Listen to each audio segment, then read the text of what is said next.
take the top spot. In overdrive, the thunder sound, the round and round, outrage. They touch, they bang, and Kyle Busch is going to win this race. It's Bobby Hamilton, Bob Skinner, and Bobby Hamilton will win the Easy Care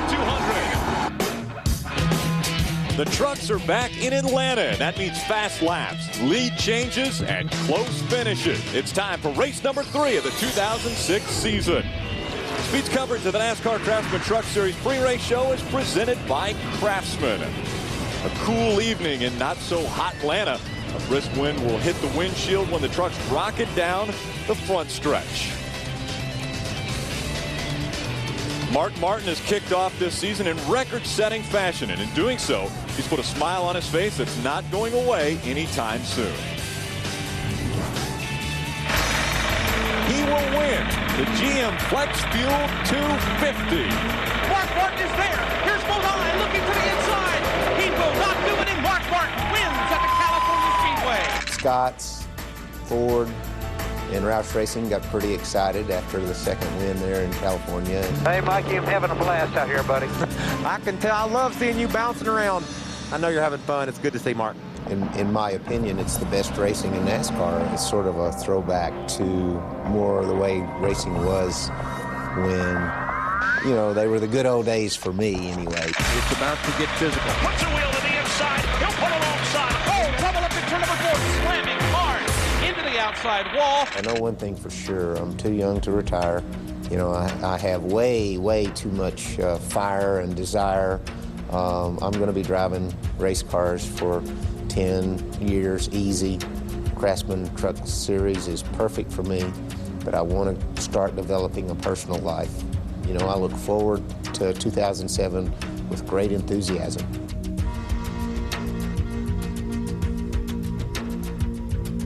Mark Martin talking about wanting to get a life. Well, in only 5 starts, he's got a pretty good life in the Truck Series so far. 3 wins. He's going off of 2 already this season, looking to make it 3 in a row. You can see he was the second driver to win in all 3 major NASCAR series at the same racetrack, and throw an IROC win in that also at California Speedway. The guys down in the Truck Series garage think they have to beat Mark Martin tonight to win the race. Mark Martin could repeat that feat here at Atlanta. He could win in all 3 series. He's won here in Busch. He's also won here in Cup. Now he's looking to add a Truck Series win. Chris Devoto. And we're coming up here doing a little ambush on Dennis Setzer, Jack Sprague, 2 of the veterans of the series. Guys, this is kind of the time where you're kind of chit-chatting, just getting kind of loose nerves. What are you guys talking about down here before driver intros tonight? All of a sudden you want to talk to me all day long. It's all good. I know. What about this? You're sick of me already, aren't you? Oh, it's all good. I'm not sick of you at all. We weren't even talking. I just walked up here, but we'll talk. We want to talk about. What about tonight, Atlanta? We just talked to you guys qualifying these one-day shows. You guys had 2 practices qualifying. How good are your trucks? We're going to start with Dennis since you've already hogged the mic. Okay, Jack? Our Silverado is pretty good, I think. We were good qualifying, and if we could improve on that a little bit, it'd be great. All right, so can you beat this guy, and can you beat the rest of the field, Jack? I don't know. I mean, he's a great race car driver. I mean, I think the Conway Trucking Toyota is really good. I think I'm pretty close to as good as I was last fall, as I told you earlier. And if it is, then I've got a shot to win this thing. If not, we'll work on it. But I think I'm in pretty good shape. 2 of the great guys in the series. Sprague starts 12th, Setzer 4th. We go down to Ray. Well, thank you, Chris. It was an excellent qualifying run for John Wood, and you were good all day. Looked like in both practices you got a pretty solid truck tonight. You got a chance to win? I'm missing the Truck Series, man. This is a lot of fun. Bobby and I both have really good trucks, and you know, this Truck Series stuff, it's just a factor of staying out of trouble and, you know, having good pit stops. It's gotten more competitive since I was here last, but all in all, it's still just as fun as ever. Number switch for you this week. The first couple of races you ran to 20, now 21. Can you explain that? I just drive whatever number they slap on it. It's still the Wood Brothers JTG truck, and all of our stuff's running well. Our trucks are good, our Busch cars are good, so just having fun, dude. That's all I can say. All right, go have a good time tonight. John Wood with a good run.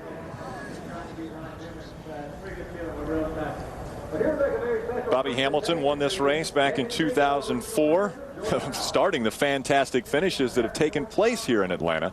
It's been pretty amazing there. Bobby Hamilton making his way across the grass, and he will be getting ready for driver introductions in Atlanta.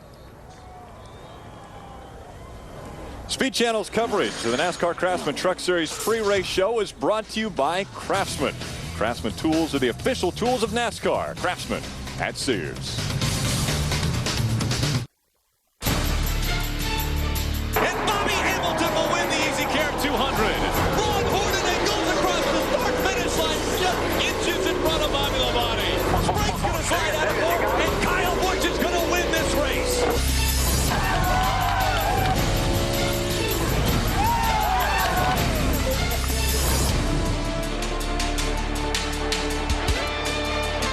Three races, three unbelievable finishes. It all started with Bobby Hamilton beating Skinner to the line. Earlier today, Bobby shocked the NASCAR family with this announcement. I was diagnosed with cancer, neck cancer, about right before I went to Daytona. It all started from a wisdom tooth. I thought it was a swollen lymph node. Come to find out it was not. It was a swollen lymph node, but it had another problem. So the reason for this press conference is to let you know that Bobby Jr. will start driving the Fastenal Dodge immediately after Atlanta. This is my last race. Became a fan favorite with his first Nextel Cup win for team owner Richard Petty in 1997. Winning races legitimized Bobby Hamilton as a star in the Cup Series. In 2004 here in Atlanta, Bobby was a part of one of the best finishes ever in Truck Series history and then went on to claim his first ever championship. Now he embarks on the fight of his life. It's just time for me to get out and start my treatments and kick his sting. And I've got a goal to be back at Homestead. It's a big possibility. If not, I'll be back at Daytona.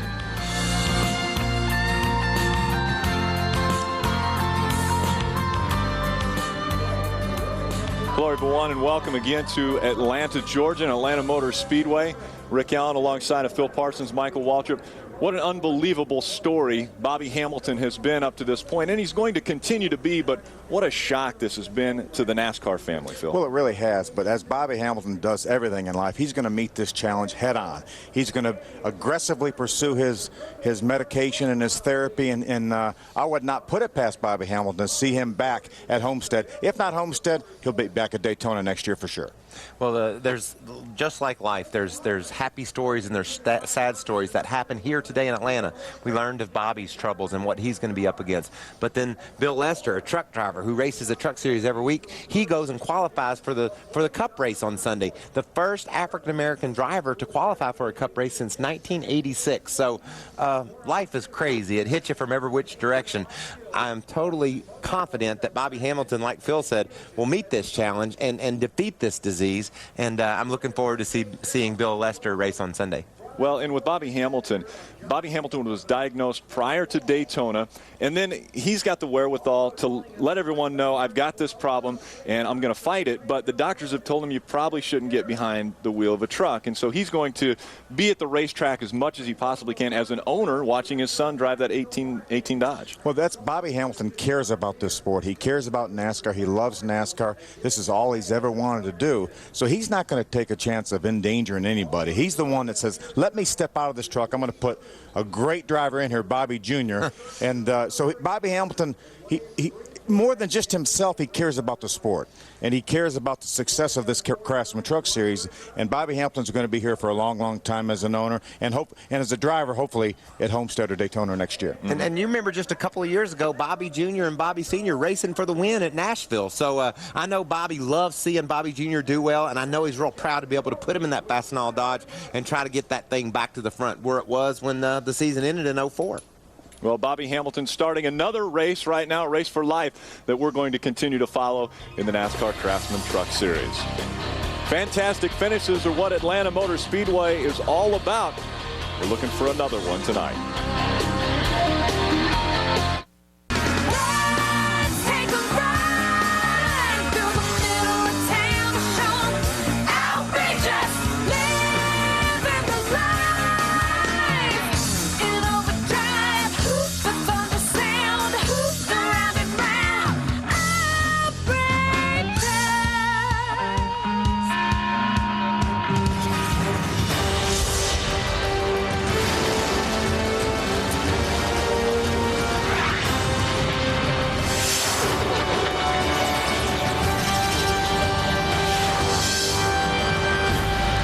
To take a ride around Atlanta Motor Speedway. as the fans continue to file in for the fourth race here at Atlanta Motor Speedway for the NASCAR Craftsman Truck Series. Welcome to the NASCAR Craftsman Truck Series John Deere 200, presented on speed by Valvoline. Mark Martin has made it known that he won't run all of the races, but the ones he's run so far, he's garnered the most points. 380 in 2 races. That's 2 wins for Mark Martin. Todd Bodine, 2 seconds. Ted Musgrave, 2 thirds. So those top 3 have finished that way in both of the races so far this year. Let's go down to Ray Dunlap. Well, thank you, Rick. Bobby Hamilton talking with Ted Musgrave here. And Bobby, you had a very emotional press conference today, but tonight you get one more race and then a little bit of a hiatus here while you just have to take a short break. Well, I never thought I'd see the day that there was something more important than racing, but this is. So, I don't know. It's you have mixed emotions. It's just great. You got people like Corky's Barbecue and Fastenal and Dodge. All your marketing partners hang around, and when you go through stuff like this and let you make changes or whatever, but I don't mind telling you, me and you was walking out through there, and I was looking down there to my truck, and I'm like, this is getting to be an awful long walk. I don't like the way it feels. It's the first time it's really sinking in, so I just need the motor to start, because usually when the ignition switch comes on, my brain goes off. All right. Well, listen, there'll be a lot of people riding with you tonight. Have a good time. Thanks for everything, Ray. All right. Krista? All of our thoughts, well wishes, of course, with Bobby Hamilton, but there is a big race, of course, tonight, and we are with our pole sitter. Todd Bodine, you are a NASCAR Craftsman Truck Series pole sitter. We've never said that before. No, it's I guess it's first for everything, huh? I've got a pole in the other 2 divisions, but now we got one in the Truck Series. Our Tundra was real quick qualifying. You know, we struggled in practice, wasn't driving real well, and Mike Jr. and Senior made some changes and got it driving good and put stickers on, and, you know, good old Tundras, they're going to go fast for a couple laps, but we don't know what we got for the rest of the race. It's going to be interesting, but hopefully we got Lumber Liquidators on for a new sponsorship, got him a pole the first time out. Hopefully we can finish the job and get in victory lane. And I got to say hi to Ashlyn. Love you, Pumpkin. Well, he said he's got a better truck, or he thinks they can finish better than they did in the fall. They were second then. Well, the only way you can go up from second is obviously winning the race, and he's going to have to beat a very impressive so far this season, Mark Martin. But all of the trucks are in line, the drivers have been introduced, and we are looking forward to an outrageous finish.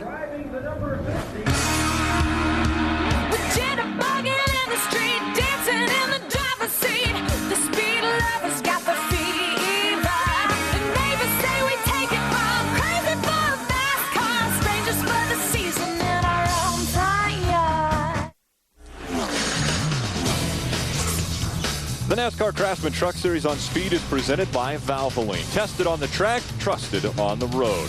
Brought to you in part by Craftsman. Craftsman tools are the official tools of NASCAR. Craftsman at Sears. And by GM, a leader in flex fuel vehicles. Go to livegreengoyellow.com.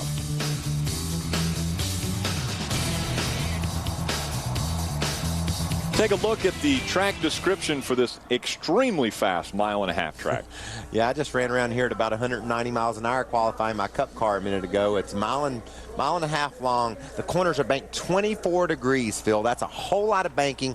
It'll make up for some of your handling problems in a truck. You know, they're aerodynamically stuck to the road. The high banks help them to continue to be stuck. Let's take a look at our race analysis. You see 36 trucks starting. Length 130 laps, a little over 200 miles, purse over $500,000 on our pit window, somewhere between lap 55 and 62, but a lot of the drivers in the garage area and crew chiefs are talking about maybe the tires not lasting that long. They were seeing some tires worn out in about 40 laps, so we'll have to keep an eye on that. They'll want tires every chance they get. They're going to eventually run out of them, though, so tire preservation could be an important factor in tonight's outcome. It is a historic day. Not only is it St. Patrick's Day, but a historic day in NASCAR. And the man setting history or making history is standing by with Ray Dunlap. And, Rick, that would be Bill Lester. And because it's St. Patrick's Day, I guess you wore your green for that, right? Right, think green. What a great day. You are qualified for your first ever Nextel Cup Series race. Congratulations. I appreciate it. I'm so excited. I mean, this is definitely a culmination of a lot of hard work and effort and, you know, people believing in me, especially Waste Management, Bill Davis Racing, Championship Group, and I'm just hoping it's the beginning of things to come. Let's talk about the big picture tonight. 1.5 mile tracks are good for you. Yes, they are. I'm quite at home at a place like Atlanta Motor Speedway. I'm looking for a good race tonight, and we're going to be there at the end. Okay, hometown boy right here, Bill Lester, about ready to climb in his number 22 Waste Management truck, and he will race on Sunday. We've caught up with Matt Craftsman, waiting to get into his number 88 Thor Sport truck. And Matt, I know you love this track. All the drivers say that. Can you kind of put into words what this place means? Why is it so special? I love this place. I mean, you can run at the bottom, you can run at the top. If your truck's not working real good at the bottom, you can move to the middle. I mean, there's 20 grooves around this place, and that brings me back to some of my old dirt racing I used to do. I mean, when you go find the cushion, and that's the place. I mean, over here 1 and 2, you definitely go find the cushion. I mean, Michael Waltrip does it best over there in the 1 and 2, but our Menard Steel Bass Chevy, we didn't really work on any qualifying runs. We didn't expect it to qualify really good, but I think we got a pretty good race truck. Well, you mentioned Michael Waltrip. We'll be hearing a lot from him tonight. And yeah, fans, if this is your first truck race or you're just kind of joining the series, this is the one to watch. You are in for quite a show. It's really the best race of the year. See, the trucks are all in line. The drivers haven't climbed in there as of yet. The Cup race, or the Cup qualifying, went a little bit longer, and so that's pushed us back just a few minutes. The drivers will be climbing in shortly to get this one underway. Final time onto the back straightaway. They are side by side into turn 3. This is going to be close. Here they come off turn number 4. Coming out of turn number 4, side by side. Here they come there. Quad oval. It's Bobby Hamilton, Martin Skinner, and Bobby Hamilton will win the Easy Care 200. Oh, what a finish. They're side by side coming out of turn number 4. On the high side, Bobby Labonte. They hit again. It's Bobby Labonte. Ron Hornaday goes across the start finish line just inches in front of Bobby Labonte. How could this race have been better than last year? And I think it was. Here comes Jack Sprague up high, and here comes Johnny Benson. Benson's going to slide out of 4. Sprague's going to slide out of 4, and Kyle Busch is going to win this race. What amazing finishes we've had here at Atlanta.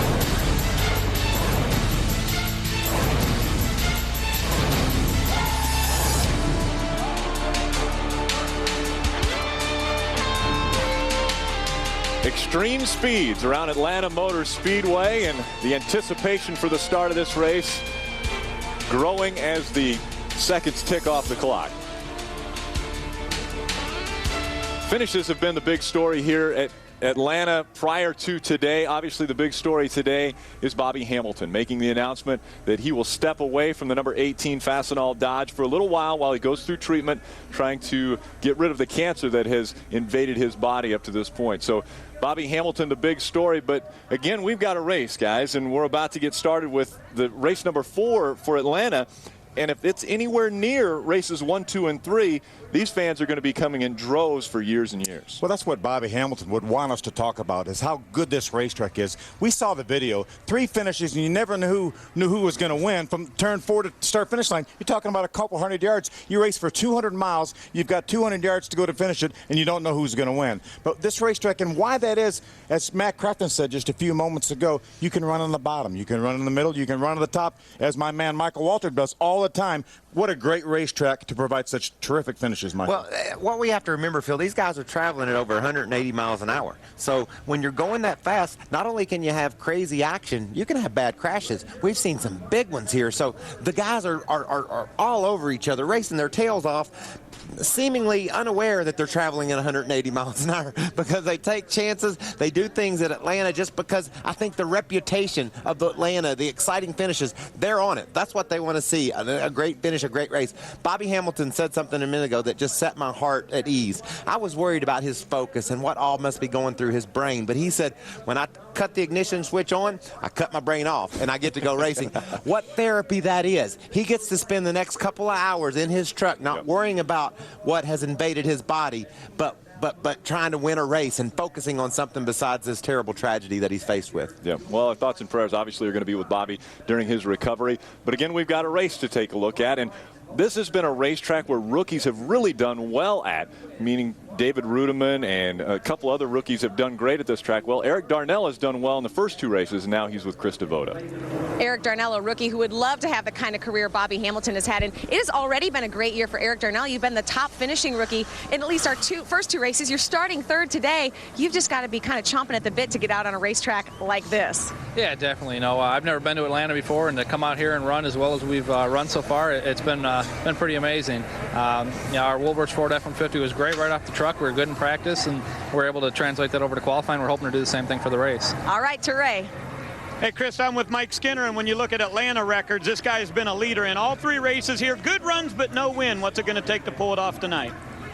Got to beat that truck right there, I think, and that one with a 6 on it back there. But he's referring to Todd Bodine, by the way. You know, our Tundra was pretty good today. It was pretty good in qualifying. I felt like we missed it. We hurt ourselves off the 4 a little bit there, but you know, we'll see what happens, Ray. We're just going to try our best. All right, good luck to you. Now it's back to Rick. Well, thank you, Ray. Again, the drivers waiting to get the command to get into their trucks. We'll get away quickly and be right back. About to get the John Deere 200 presented on Speed by Valvoline underway, but first we go trackside for pre-race ceremonies. Ladies and gentlemen, will you please rise and remove your hats as the Lovejoy High School Air Force Junior ROTC present our nation's colors. Please remain standing as Atlanta Motor Speedway Chaplain Bill Brannon delivers tonight's invocation. Let us pray. Our Heavenly Father, we thank you tonight for this great race weekend and all the things that go to make it so exciting and entertaining. Thank you and those who serve our country for keeping us free. Give us a safe race tonight. In Jesus' name I pray. Amen. And now, ladies and gentlemen, please welcome Brittany Green from Griffin, Georgia, as she performs the national anthem. Oh, say, can you see by the dawn's early light what so proudly we held at the twilight's last gleaming, whose broad stripes and bright stars through the perilous fight o'er the ramparts we watched were so gallantly streaming, and the rockets red glare, the bombs bursting in air, gave proof through the night that our flag was still there. Oh, say does that star-spangled banner yet wave o'er the land of the free and the home of the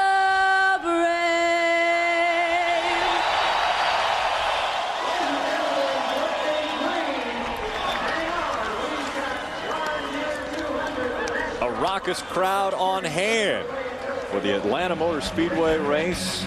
Race number 3 for the NASCAR Craftsman Truck Series. Coming up next.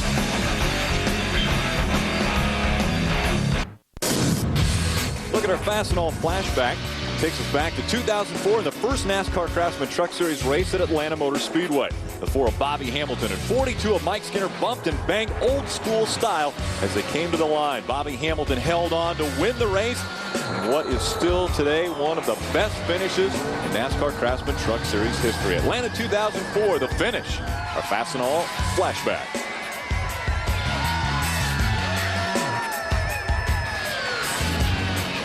Happy St. Patrick's Day to all you race fans.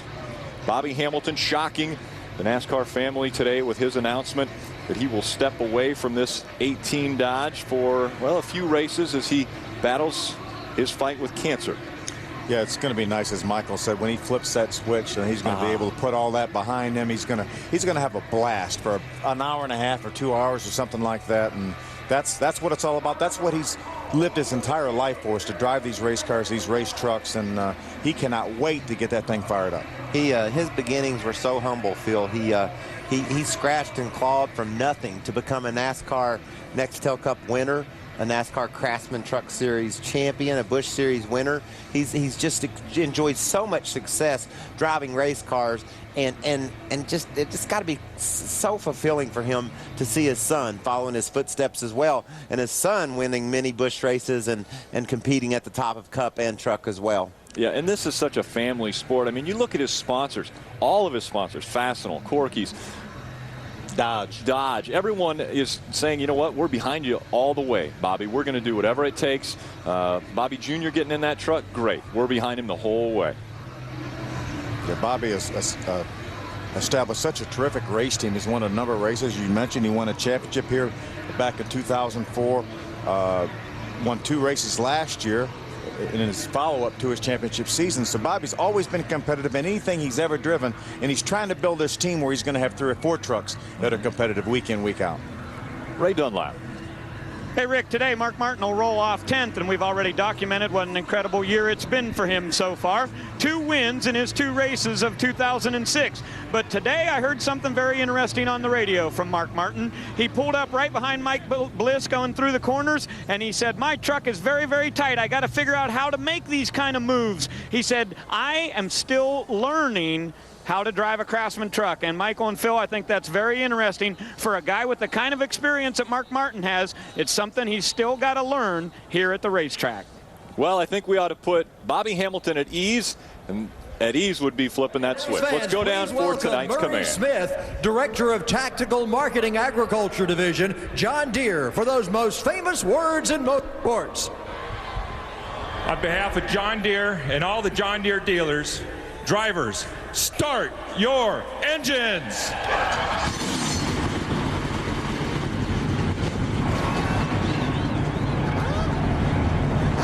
Engines are fired up. Todd Bodine getting ready to get this one underway. He'd love to get in front of Mark Martin at some point in time this season. He's been second twice so far. We'll see if he can get into winner's circle tonight. Bonus coverage tomorrow on Speed. Have breakfast with us on Speed. 9 a.m. Nextel Cup practice taking place. Then Fox, FX, and Speed's coverage of NASCAR continues tomorrow with Busch Series qualifying here on Speed, followed by Nextel Cup practice and Busch Series racing. The Nicorette 300 on FX. Sunday begins with NASCAR Race Day on Speed, leading up to Nextel Cup Series racing with a Golden Corral 500 presented by DLP HD TV on Fox. And NASCAR Victory Lane wraps up the entire weekend on Speed. The coverage of NASCAR continues all weekend long across the Fox networks. The trucks are rolling on the track. Let's take a look at tonight's starting grid. Todd Bodine claiming his first ever pole in the NASCAR Craftsman Truck Series. Outside of him, a guy who qualifies extremely well, also in a Toyota, Mike Skinner. We've seen Skinner qualify well, then race bad at times. I wonder, since Todd finally got a pole, is he going to run crap bad tonight? Well, you hope not. Rookie Eric Darnell, great qualifying effort, third inside road number 2 alongside Dennis Setzer. Good driver on these mile-and-a-half racetracks. Row 3, Bobby East making his first start in the NASCAR Craftsman Truck Series. He'll be on the inside of row 3. John Wood on his outside, first start this season. Yeah, John Wood's probably going to be his last ride in that number 21 truck. Regular driver will take over next week, Marcus Ambrose. There's DW's 2 Toyotas. Back on row 4, there's the Cat. Everybody says you're going to have to beat to win the race. Yeah, Jack Sprague has a truck that he thinks maybe can run with Mark Martin. He's going to be starting right behind Mark. He can keep him in his sights. I'm getting all giddy, Phil. I just can't wait to see if these Cats can handle Mark tonight. He's 2 for 2. And he's starting quite a bit further back than he has so far the first 2 races, so he actually has to work to get up towards the front. He does. There's Bill Lester. He qualified on the outside of row number 9 for this race, but the big story for Bill this weekend, obviously winning this race is going to be important tonight, but he's going to race on Sunday in the Cup race. First time in 20 years African-American has run in the Nextel Cup Series. There's our winner from last year, Ron Hornaday, won this race in a photo finish over Bobby Labonte. Back last March, he starts inside row number 13. Boston Reed in a backup truck. Had some problems in practice. It's been a rough season for Boston so far. Be nice to see him get things back on track. Look at Ted Musgrave. He's going to start outside row number 18 in last. He qualified 18th, Michael, but by virtue of the fact that they have 30 guaranteed positions, he had to take a past champions provisional, starts last. that's why that's all you need to know when you want to try to figure out how difficult, how competitive it is to run one of these races. The top 27 trucks were within a half a second of one another. Failed to qualify, and you'll see on here Chad Chaffin's name is on there twice. Chad Chaffin tried to qualify in the 40 truck, was not able to get qualified, but because the 02 had problems in practice, she was actually injured. Kelly Sutton was hurt, and so she stepped out of the 02. Chad Chaffin will now drive that truck to keep the driver points and the owner points going. We take a look at some of the drivers we're going to be riding along with. One of those is going to be Bobby Hamilton. This will be a great swan song for Bobby Hamilton, at least this season. We're not writing him off as far as getting back, hopefully by Homestead. There's 98, Aaron Crocker, the Betty Crocker Cheerios Dodge. He had a good qualifying effort in 30th. Fast racetrack. Aaron's continuing to get experience. There's my buddy Mark. We've been able to chat with him through his couple of victories, and we've got another onboard camera on that Scott's Ford, so it'd be fun to see Mark's progress tonight. Shell Rotella T on board with Dennis Setzer as he starts in the 4th position for tonight's race. And our pole sitter, first time ever in a Craftsman Truck Series race, Todd Bodine. He's had a pole in the other 2 major NASCAR divisions. Now he's got a pole in all 3. Got a new sponsor on board, Lumber Liquidators, and he's ready to go. He's going to make it very tough for Mark Martin to get by him. Ray Dunlap. Hey, Rick, I know we've talked about Bobby Hamilton a lot tonight, but I'd like to add one little comment to it. You know, in 2003, in our final race at Homestead, Bobby Hamilton went around Rick Crawford on the very last lap to get the win. And we also documented he did the same thing here at Atlanta. Beat Mike Skinner in 04. And last year at Daytona, he did the exact same thing to Jimmy Spencer. A last lap pass for the victory. That's what makes this series so exciting, and that's because Bobby Hamilton's been a big part of it. Krista? A last lap pass, that's something we could see tonight. Something else we'll see tonight, a lot of big coats and sweatshirts like this one I'm wearing tonight. The temperature has dropped about 20 degrees from the time these guys practiced and qualified this afternoon. What does that mean for the track? Normally, as the temperature drops, the track gets tight. Here at Atlanta, well, sort of. The track will pick up grip on the front end. That means the trucks will get tight, a lot of downforce, but they'll actually get loose on the back end. So you'll hear drivers talk a lot about loose conditions, at least until they can tighten up these trucks on those first couple stops.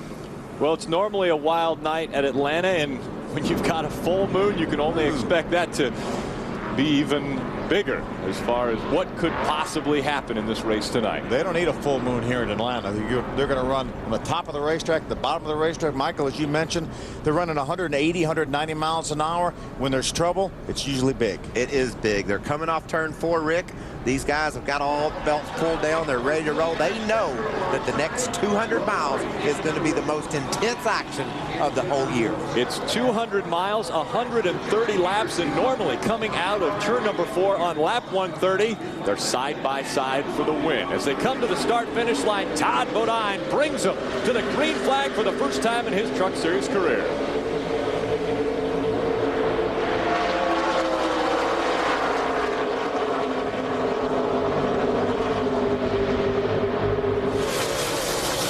Already peeking to the outside.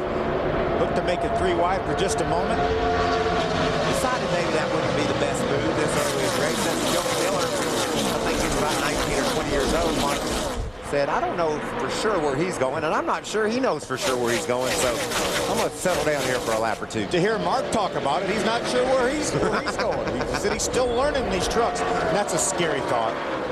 Eric Darnell, his teammate on the inside of the racetrack. We saw the 12 of Joey Miller. Sorry, Rick. We saw the 12 of Joey Miller bottom out. His truck jumped up a lane when he did. He stayed in the throttle, and he drives by the 99 of Eric Darnell. Wow. That's pretty good power there, Phil, I think. He kept her wound up by running a little bit high, but then he just did the job. Look at him through the corner there, driving around the outside of John Wood. I talked to Joey's crew chief, Johnny Allen, this morning or this afternoon. He said, we've got a great race truck. We ran some of our fastest laps on old tires. Most of the guys ran their fastest laps on new tires. We ran them on old tires. He said, we have a great truck. You know, this is where Joey Miller got his best career finish in the Craftsman Truck Series, 10th last fall. Bobby Hamilton, again, making his last start of 2006 while he undergoes treatment. Just had some problems at the beginning of this race. Let's take a look. Bobby Hamilton's famous for running that high line. Let's see here. That's one of his trucks right in front of him. Oh, the 04 Scott Legacy. Oh, Bobby made a little contact with the outside wall. Yeah, that was a little bit more than you would like. It looked as if maybe though it was on the back of the truck, Phil. You don't want to hit your nose onto the wall. Man, he's raced. His teammate's not cutting him any slack there, is he? And Bobby's going to hit him and let him know about it. Well, that yellow stripe. These trucks and the front of these trucks are very sensitive aerodynamically, Rick. So if you hit the wall with the front of your truck, you've got to do some work to it. If you just scrape the back, you can get by with that. You see a flat side. It looks mostly like the damage was done to the back of that truck. 04 Scott Legacy, again a teammate to Bobby Hamilton, was able to work his way by the one truck of Robert Richardson. That's Sean Murphy, the 07 truck on the outside. And there's the Germain Toyota, Team SC Toyota of Ted Musgrave, the 9 on the inside. Okay, let me tell you something, Phil. These cats are battling for 30th spot. I mean, that's how intense the action is from the front to the back. They're just scrambling trying to make up spots here. Sean Murphy trying to get by Ted Musgrave as they go through the tri-oval. Bobby Hamilton, Sean Murphy thought he was on the outside, and he looked in his mirror, and Bobby Hamilton was on the outside of him. Yeah, Bobby Hamilton was one of the only trucks that ran the outside groove in practice. Most of these other trucks right on the bottom of the racetrack, right on the white line. Bobby Hamilton was running that groove right there in practice because he wanted to know what he needed for his truck to run up there. Did you see how pretty those chrome wheels are? They are pretty. I don't think they're chrome. Well, they're just magnificent. Backing up, Dennis Setzer. And Shell Rotella T, number 85 Chevrolet. That's the 20 of Bobby East, the State Fair Corn Dog Ford. Getting by Dennis Setzer. Bobby had a great qualifying effort here. His first race. There's his teammate, John Wood, the Duckhead Sportswear Ford, number 21. Setzer qualified for this race 4th, and he's dropped all the way back to 9th. Remember, these trucks are impounded after qualifying. There are just minor adjustments that these teams can make to try to get these trucks ready to race. All the practice and qualifying was done during the daytime. And here we are racing. It's probably 15, 20 degrees colder than it was anytime these trucks were on the racetrack. Mark Martin taking 3rd away from Joey Miller as he moves his way toward the front. Trying to reel in Todd Bodine and Mike Skinner out in front of him. And now it's Toyota, Ford. And that's Mark Martin's goal, is to go up there and rain on those Toyotas parade. I'll guarantee you, Todd Bodine right now is leading this race. Mike Skinner's in second in the 5 Toyota. They're both thinking, where is that 6 truck of Mark Martin? Where is that Scott's Ford of Mark Martin? I know he's coming. They're thinking, where is he and when is he going to get here? And not will he get here, when will he get here? Now, this is not Mark Martin in the lead. This is Mark Martin in 3rd. There's your leader, Todd Bodine, in the number 30. He's in front of the number 5, who you see out his back window. That's Mike Skinner, who's quite a ways back, and then Mark Martin is behind them. Now look at these cats trying to figure all this out. Steve Park in the number 59 Ford this week, Phil. Kinzer time in a Ford, usually runs a Dodge. There's Rick Crawford leading Steve Park. That's a Circle Bar Ford, number 14. There's Steve in the 59 Jim Harris Dodge. There's Craig Kinzer on the outside of Bill Lester. Lester working the bottom in his number 22 Toyota. See, Bobby Hamilton's right in the middle of that pack, right behind the 75 of Eric Almirola. Side by side, Rick Crawford on the outside. There's Bobby Jr., their Corky's Dodge on the inside, the 08. He's going to pull up beside his father in the 18 Fastenal Dodge. Bobby Jr. is going to be in that truck after this race. Bobby pushed a little bit. Bobby Sr. did off that turn. You heard him burp the gas. Bobby Jr. was able to make a strong run on the inside, but there's just so much momentum. That's Bobby Hamilton's other truck in between the two behind him, Scott Legacy in that 04, and he's got a Hemi in that thing. And he's got a Toyota Ted Musgrave right behind Bobby Sr. Some great racing back here in mid-pack.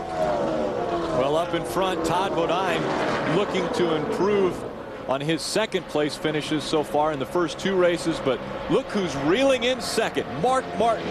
12th lap of the race, and Mark Martin's already battling for 2nd. That last lap, Mark Martin had the fastest lap of the field by 0.3 of a second. We talked about 0.3 of a second would have meant, what, 20, 25 positions in qualifying? Yeah. He just ran that much faster than everyone in the field. And he's passing trucks. Oh, yeah. Now, this truck tonight, the way he's got it working, he could make shambles of this field. We've had such good finishes all 3 times we've been here. If Mark keeps this up, he's going to ruin our record. 220 on the water. 220 on the water, he reports. Let everybody know what's happening underneath the hood, so if they need to adjust the temperature, they can pull some tape off on their first stop. Krista, what's happening in the pit? Dennis Setzer, the number 85, has fallen back. He's complaining of being tight in the center. Now, it may not be too big of a deal. I talked to Dennis after qualifying. He said these trucks are so tight on stickers, they need the tires to come in on a few laps. We'll have to check back with him and see if his truck loosens up.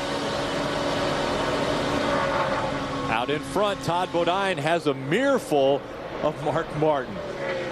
Bodine was able to get in front of Mark Martin for about a lap when we were in California. Well, Mark Martin doesn't like to follow anyone around a racetrack, it looks like, especially in a truck. You see Todd pull over. He's not even going to contest this. He knows Mark chased him down from a couple seconds behind. He said, Mark, you're faster than me. Go ahead. Todd Bodine said, Mark, let me see some of that. Let me see what you've got going on here. I think we just heard Mike Beam say, save your stuff, Mark, as Mark Martin has now gotten in front of the pack in Atlanta.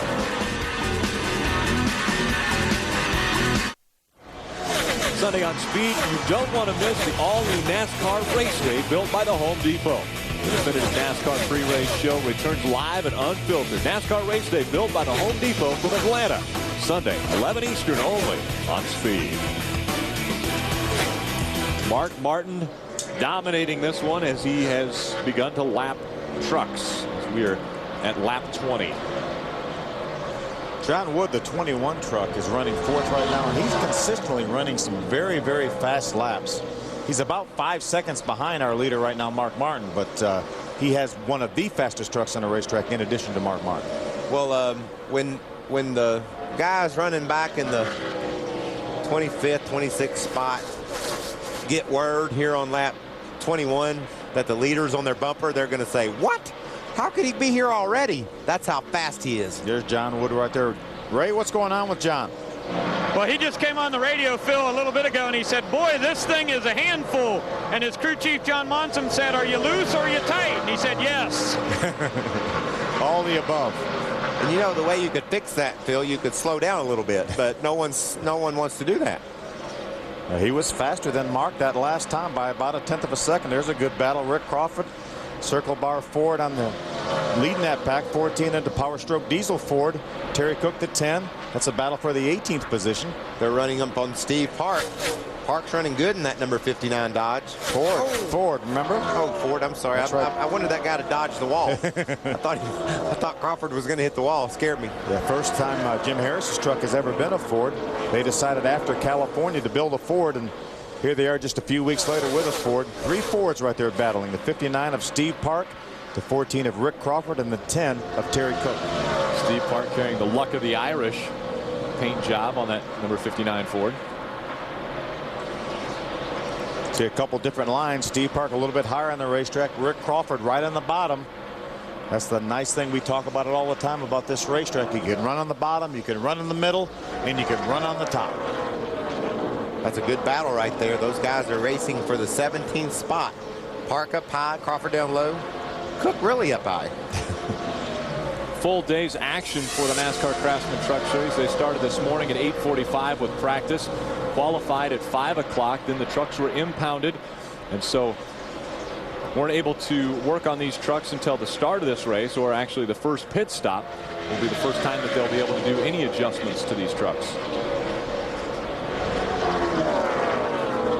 Mark Martin working his way through the field, trying to get up into the traffic.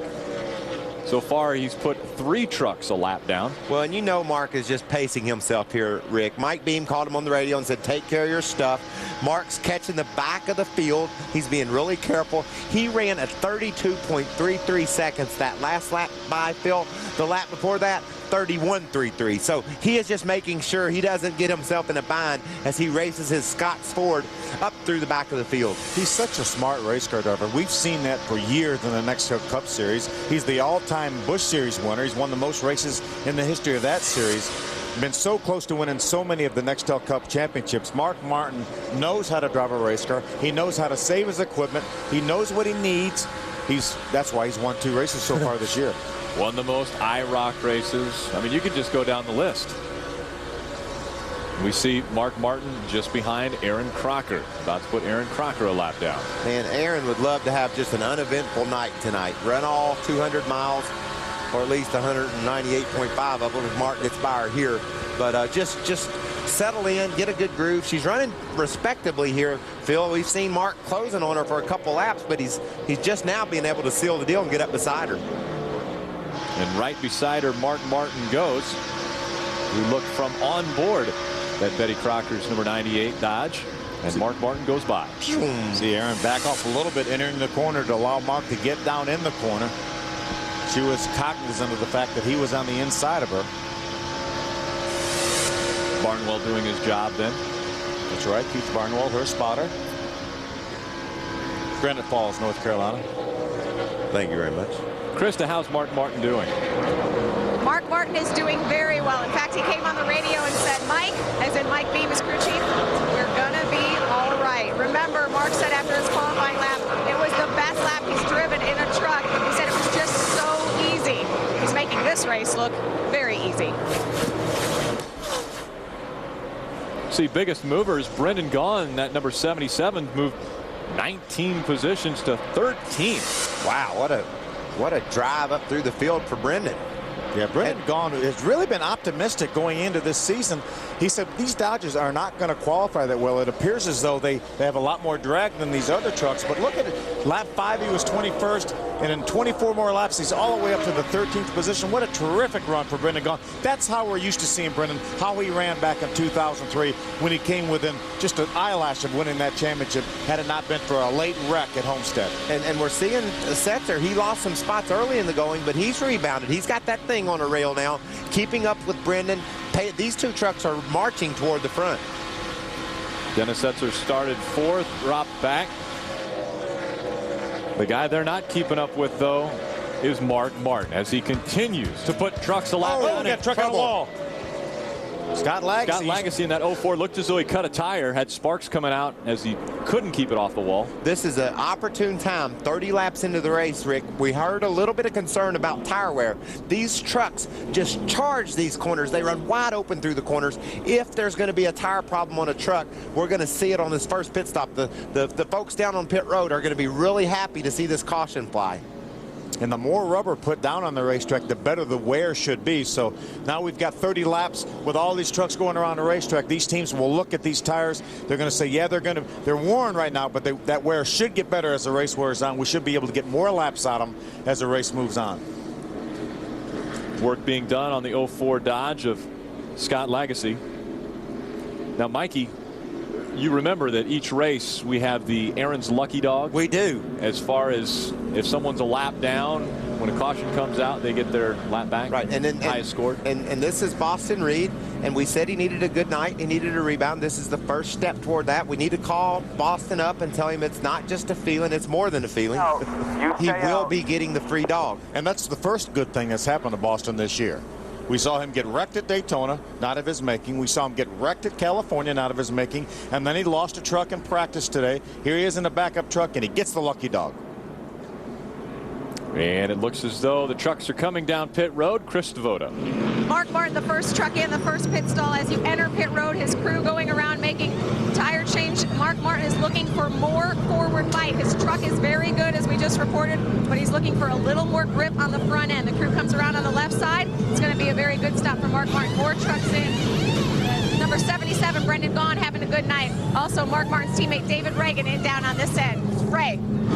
Chris, an interesting situation. Last week in California, everybody talking about being very, very loose. This week, it's a little bit tight. So they made a track bar adjustment for Mike Skinner's Toyota, and we see the number 30 of Todd Bodine will come in. They'll do air pressure on the right rear. Skinner has a little bit of a problem getting out of his pits. Todd Bodine down there comes into the racetrack second. Looks like he will get off pit road first. Wow. Great pit stop by Todd Bodine. Mike Hillman Jr., his crew, Lumber Liquidators, a new sponsor on board that truck. Good pit stop. Todd Bodine winning the race off pit road just in front of the 6 of Mark Martin. Ray had talked about Skinner having problems coming off pit road. We take a look again. Everything seems normal so far, Phil. See the jack man going to grab the jack. Little chassis adjustment there in the right rear. The tire carrier scrambles over, gets the left rear tire after making that chassis adjustment. Had a bit of a close call. Oh, and a lot big close call there. You see him lock up the right front tire. He slid that right front tire trying to avoid the 15 of Kyle Krisaloff. He'll be wondering if that thing's going to start shaking on him here when they go back to green racing. If he slid that far enough, it could have worn the rubber off of that thing, caused him a problem later on. Defensive driving for Mike Skinner coming off pit road. Scott Legacy Jr., the reason why we're under caution number 1 in Atlanta. And welcome back to the John Deere 200, presented on speed by Valvoline. John Wood making a pit stop that was on top of the one he made earlier, so he had some problems. We take a look at the pit summary. Todd Bodine coming in third, going out in the top spot. Mark Martin lost that one spot. He came in as our leader, came out second. Mike Skinner came in second, came out third. Ruderman gained a spot up to fourth, and Johnny Benson gained a spot up to fifth. And John Wood lost several spots because had to come back in the pits. They were working on his Romeo window, they call it, which is right behind the driver, attaches to the roll bar, connects to the back window. Manny Kaiser takes the pace truck back down pit road, and now it's Todd Bodine leading the field again to the green flag for his first restart. Now, Michael, what's going to be interesting is these crew chiefs have had a chance to adjust on these trucks. We talk about this race being an impound race. Sometimes they have to live with what they have till the first pit stop. Well, now they've made that first pit stop. They've been able to adjust these trucks. We'll see how many guys have adjusted their trucks and made them better, and how many guys may have gone the wrong way. Well, it'll also be interesting to get Ray and Chris to look around down there and see what we saw for tire wear. Definitely saw a tire failure on Legacy. See if that's widespread or if it just was an isolated incident. You know, Ray was talking about that most of the teams were talking about their trucks being tight. That means when they go in the corner, the front of the truck doesn't want to turn. It wants to shoot out to the wall. They have to adjust on that truck to try to even that balance out where the front end doesn't want to go towards the wall. How about that Woolrich number 99 Ford of Eric Darnell? He's been moving on the inside line very well. Looks like the inside lane's working better for that group of trucks right there. Bobby Hamilton splits the middle on a couple of guys back there, but so far the fast trucks have been able to remain at the bottom of the track, Phil. And I think especially with fresh tires like all these trucks have right now, I think the bottom of the racetrack is going to be the place to be. As the tires wear, we're going to see if the group will move up. We saw Bobby Hamilton running the top of the racetrack, but he didn't make a great deal of headway. He may have moved up to about the 20th position, but he did not run near as fast as the people like Mark Martin, Todd Bodine, John Wood did. This is the battle for the lead. Todd Bodine just in front of Mark Martin. Mark Martin was really running away from this field earlier, and now he makes the pass on Todd Bodine. Bodine looks as though, again, he gives the right away to Mark Martin. Well, he's easy on your stuff. I hear that again from Mike Beam. He's learning about Todd's learning what Mark's got that he doesn't have right now. Todd slid up, watch Mark, see if maybe he's doing something with his line, doing something different with when he lets off the gas. So Todd's going to school right now, trying to learn and making his truck or his driving style more suitable to getting more speed like Mark has. What's going on with Bill Lester, Ray? Well, he had a bad vibration, Rick, in the right front of his Waste Management Toyota. He said it felt like it was about to shake the wheel right out of his hand. So he thought that he was maybe had a loose wheel on the right front. They weren't quite sure, but they said, let's put 4 tires on it. Lester comes down to pit road here on lap number 39. It's a tough break for Bill Lester, but if he can get back to the racetrack, he'll be in position possibly to get the lucky dog, and then he'll get right back in contention in this race. That, of course, is brought to you by Aaron's. The Aaron's lucky dog. There you go. Todd Bodine able to stay right with Mark Martin right now. Toyota's running together here. Mike Skinner. Now Johnny Benson trying to move up. Whoa. He gets a little bit loose. Almost catches the back of David Ruderman. Wow. Johnny lost the front end of that truck and then had to chase it up the hill. Then he got a little bit loose. That allowed the 20 of Bobby East to stay for a corn dog Ford to jump to the inside of him. Allowed David Ruderman, the 17 truck, to score it away. I think Johnny felt like David was going to give him the corner. You know that, Phil. Watch him. He charges down in there, likes about a foot, clearing David, and then all of a sudden his truck's just loose and sliding up the hill. But that experience on Johnny Benson, if he would have stayed in the throttle or got back in the throttle right then, he would have got big time loose, probably taken himself and David Ruderman and no telling who else out. But Johnny Benson's got a lot of experience, got X-Side batteries on board that Toyota this week. Look for him to have a great run here. Just behind him, Joey Miller in that number 12 Curb Records Toyota. Well, this is a great battle here. Johnny's trying to hold off Joey Miller, and Ruderman has run up on the back of Skinner for that third spot. Krista. David Ruderman has been complaining that he's tight behind other trucks, very tight in traffic. They made a wedge adjustment on that last stop. Crew chief saying, David, don't wear your tires out. Keep the thing conservative. They're a little loose right now, but they've been very good on entry in the corners. David Ruderman talking about tight running behind other trucks, so he goes to the low side. Skinner goes to the high side. Be interesting to see if he can complete this pass. Chad Chapman having some problems. You see some debris coming off the 02 truck. Look at the nose there. He's been off the road or something, Rick. He's got the left front nose torn off that truck. Looks like maybe he ran off the racetrack and either hit the apron or the grass, buckled the left front corner of that truck underneath it. And that'll just kill the handling of that truck right there, Phil. You can't race when you don't have all your parts in the front. Let's see if we can catch the tail end of what happened here. You see him, he's already in the grass, and you see him going over the legend car course there. That's probably what did the damage to the left front corner of that truck. Grass flying out the back. Ray. Hey guys, let me tell you how sideways Chad Chaffin was there. I looked up to look over that direction, and I was looking directly at him from pit road. I mean, that truck was 90 degrees sideways when he saved it and then got it in the grass. Great job of driving from Chad.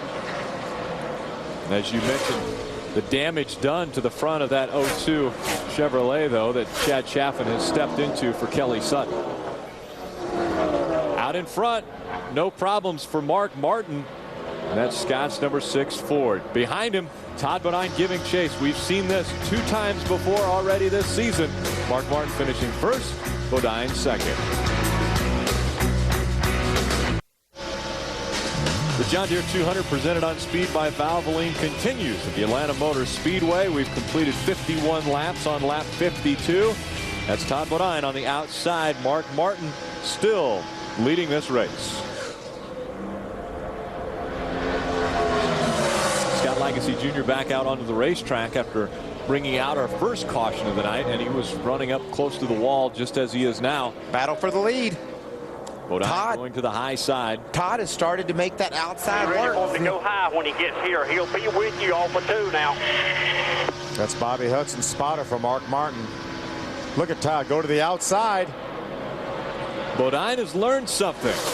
As Mark Martin is trying to learn in the Truck Series, Bodine has learned the way to get around Mark Martin. Bodine takes over the top spot. We saw this happen in California a few weeks ago in our last race, and then Mark drove right back by Todd and won that race. To see if he follows Todd for a while or what happens here. Mark's never been a guy to go up top much. He likes to get his stuff working down on the bottom, and his stuff was working well down on the bottom when the race started, and Todd was kind of running the bottom too. Now he's moved up, and they're even. 2 distinct lines. Mark Martin running right along the bottom of the racetrack. Todd Bodine running right along the wall. Good. He knows what we're doing here, I think. That was Mark Martin commenting that I believe Todd Bodine has gotten caught in wind of the fact that he's just chilling right now. I believe taking care of his equipment is what Mike Beam was saying.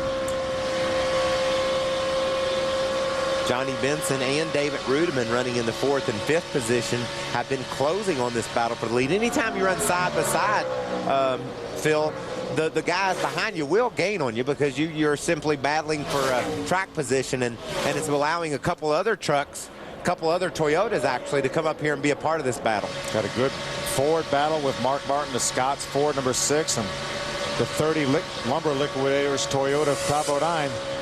Putting on a great show. This is the kind of show we're used to seeing in Atlanta. 180 plus miles an hour. Mark Martin tries to take away the top spot from Todd Bodine. He's not going to give it up just as yet. He stays on the high side. You know, I was talking to Mark in the garage area this morning, and he said it's so much fun racing with these guys like Todd, like Skinner and Ted, and all these people, Bobby Hamilton. They're good old school racers. They race you hard, but they give you room. They're considered. He loves being here, Michael. How many racetracks on the schedule, Phil, can you run side by side for the lead comfortably? These cats have picked them out of line. They both like where their truck is. They're side by side. They can't decide who's going to lead the race, and they're having fun. At most racetracks, when you're side by side, your hair's falling out and standing up on the back of your neck because it's just that intense. Here, there's plenty of room to race, and it's so much fun Everybody right now. up here is wrapped up like Eskimos, baby. Just be careful. Talking about the chill in the air. A little bit cooler. We see the battle for the top spot on the right side. Bobby East on the left side of our screen. Seems like he's going the wrong direction. Krista.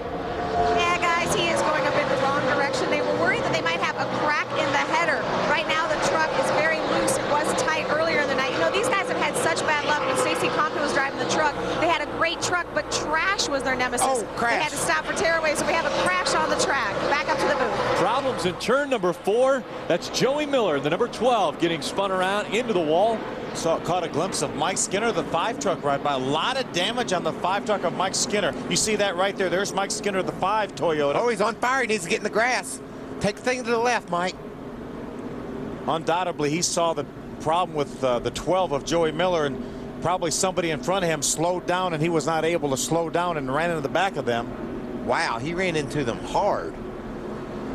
See the oil on the front fender of that truck. He probably busted the oil cooler more than likely. I caught a glimpse of Joey. He got sideways down on the bottom, Phil, and chased the thing up the hill and wound up in the wall. Safety crews immediately to him. Mike's damage, I'm sure, came from the aftermath. Somebody backed off sooner than Mike did, and he did some considerable damage to that Toyota.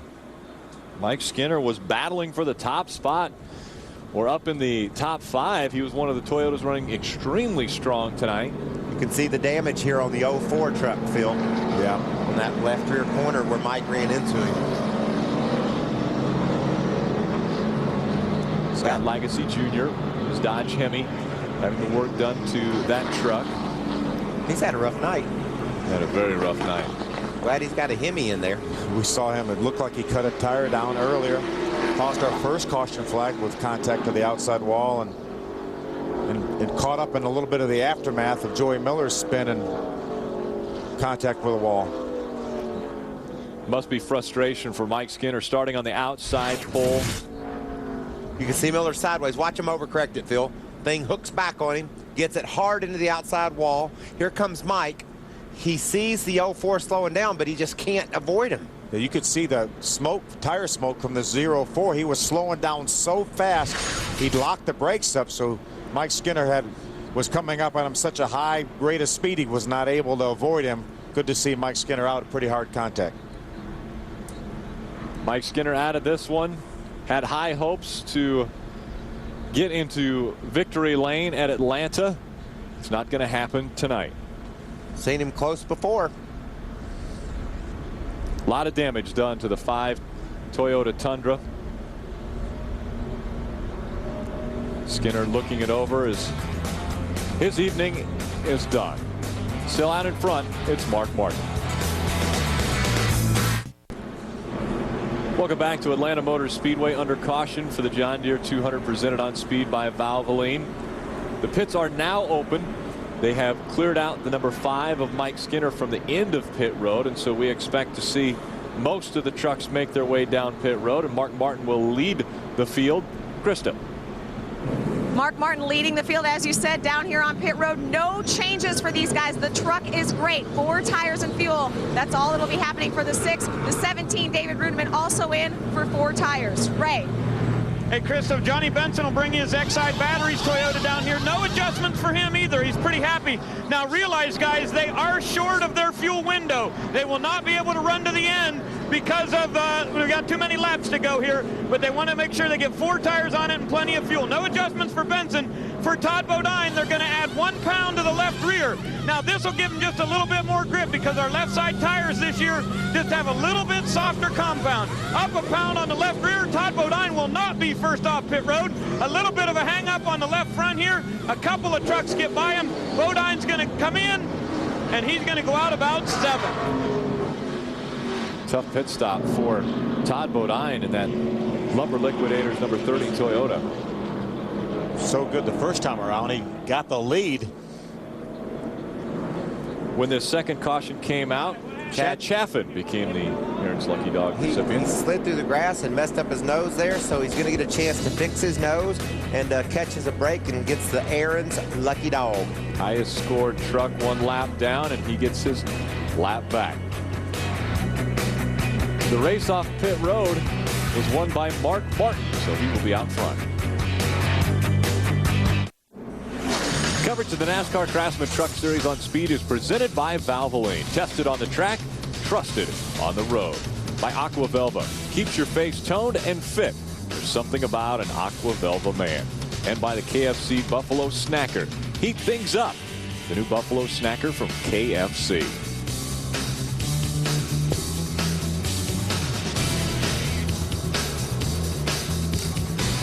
Second caution coming out.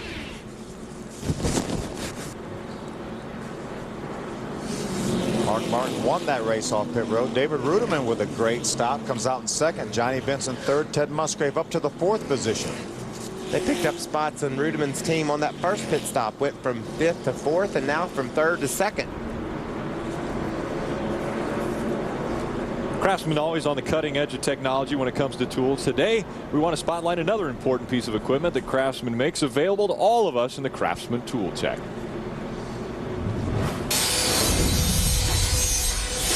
You know, every race team hopes that they're able to load the truck up at the end of the night without a scratch on it. But guess what? Sometimes accidents happen, and when they do, the teams reach for this Craftsman's 11.5 amp reciprocating saw. Now this thing really gets the job done when it comes to cutting away body parts and that type of thing. But here's what I really like. All reciprocating saws were always just one directional, but not now because Craftsman's fixed that problem. Check this out. You can pull the handle, turn it sideways, and now you're cutting this way. If you want to turn it and bring it back towards you, push this button, and now you've got a right angle saw. That's pretty cool. And this part turns too, so you've got every single direction you could possibly use when you want to go cutting on your race car. Now, not only at the racetrack do I use this one, this is great for home remodeling. That's interesting. Yeah, we've all had reciprocating saws, but I've never had one that does that. Quite a few angles. I've needed one that does. I've cut a few body parts away.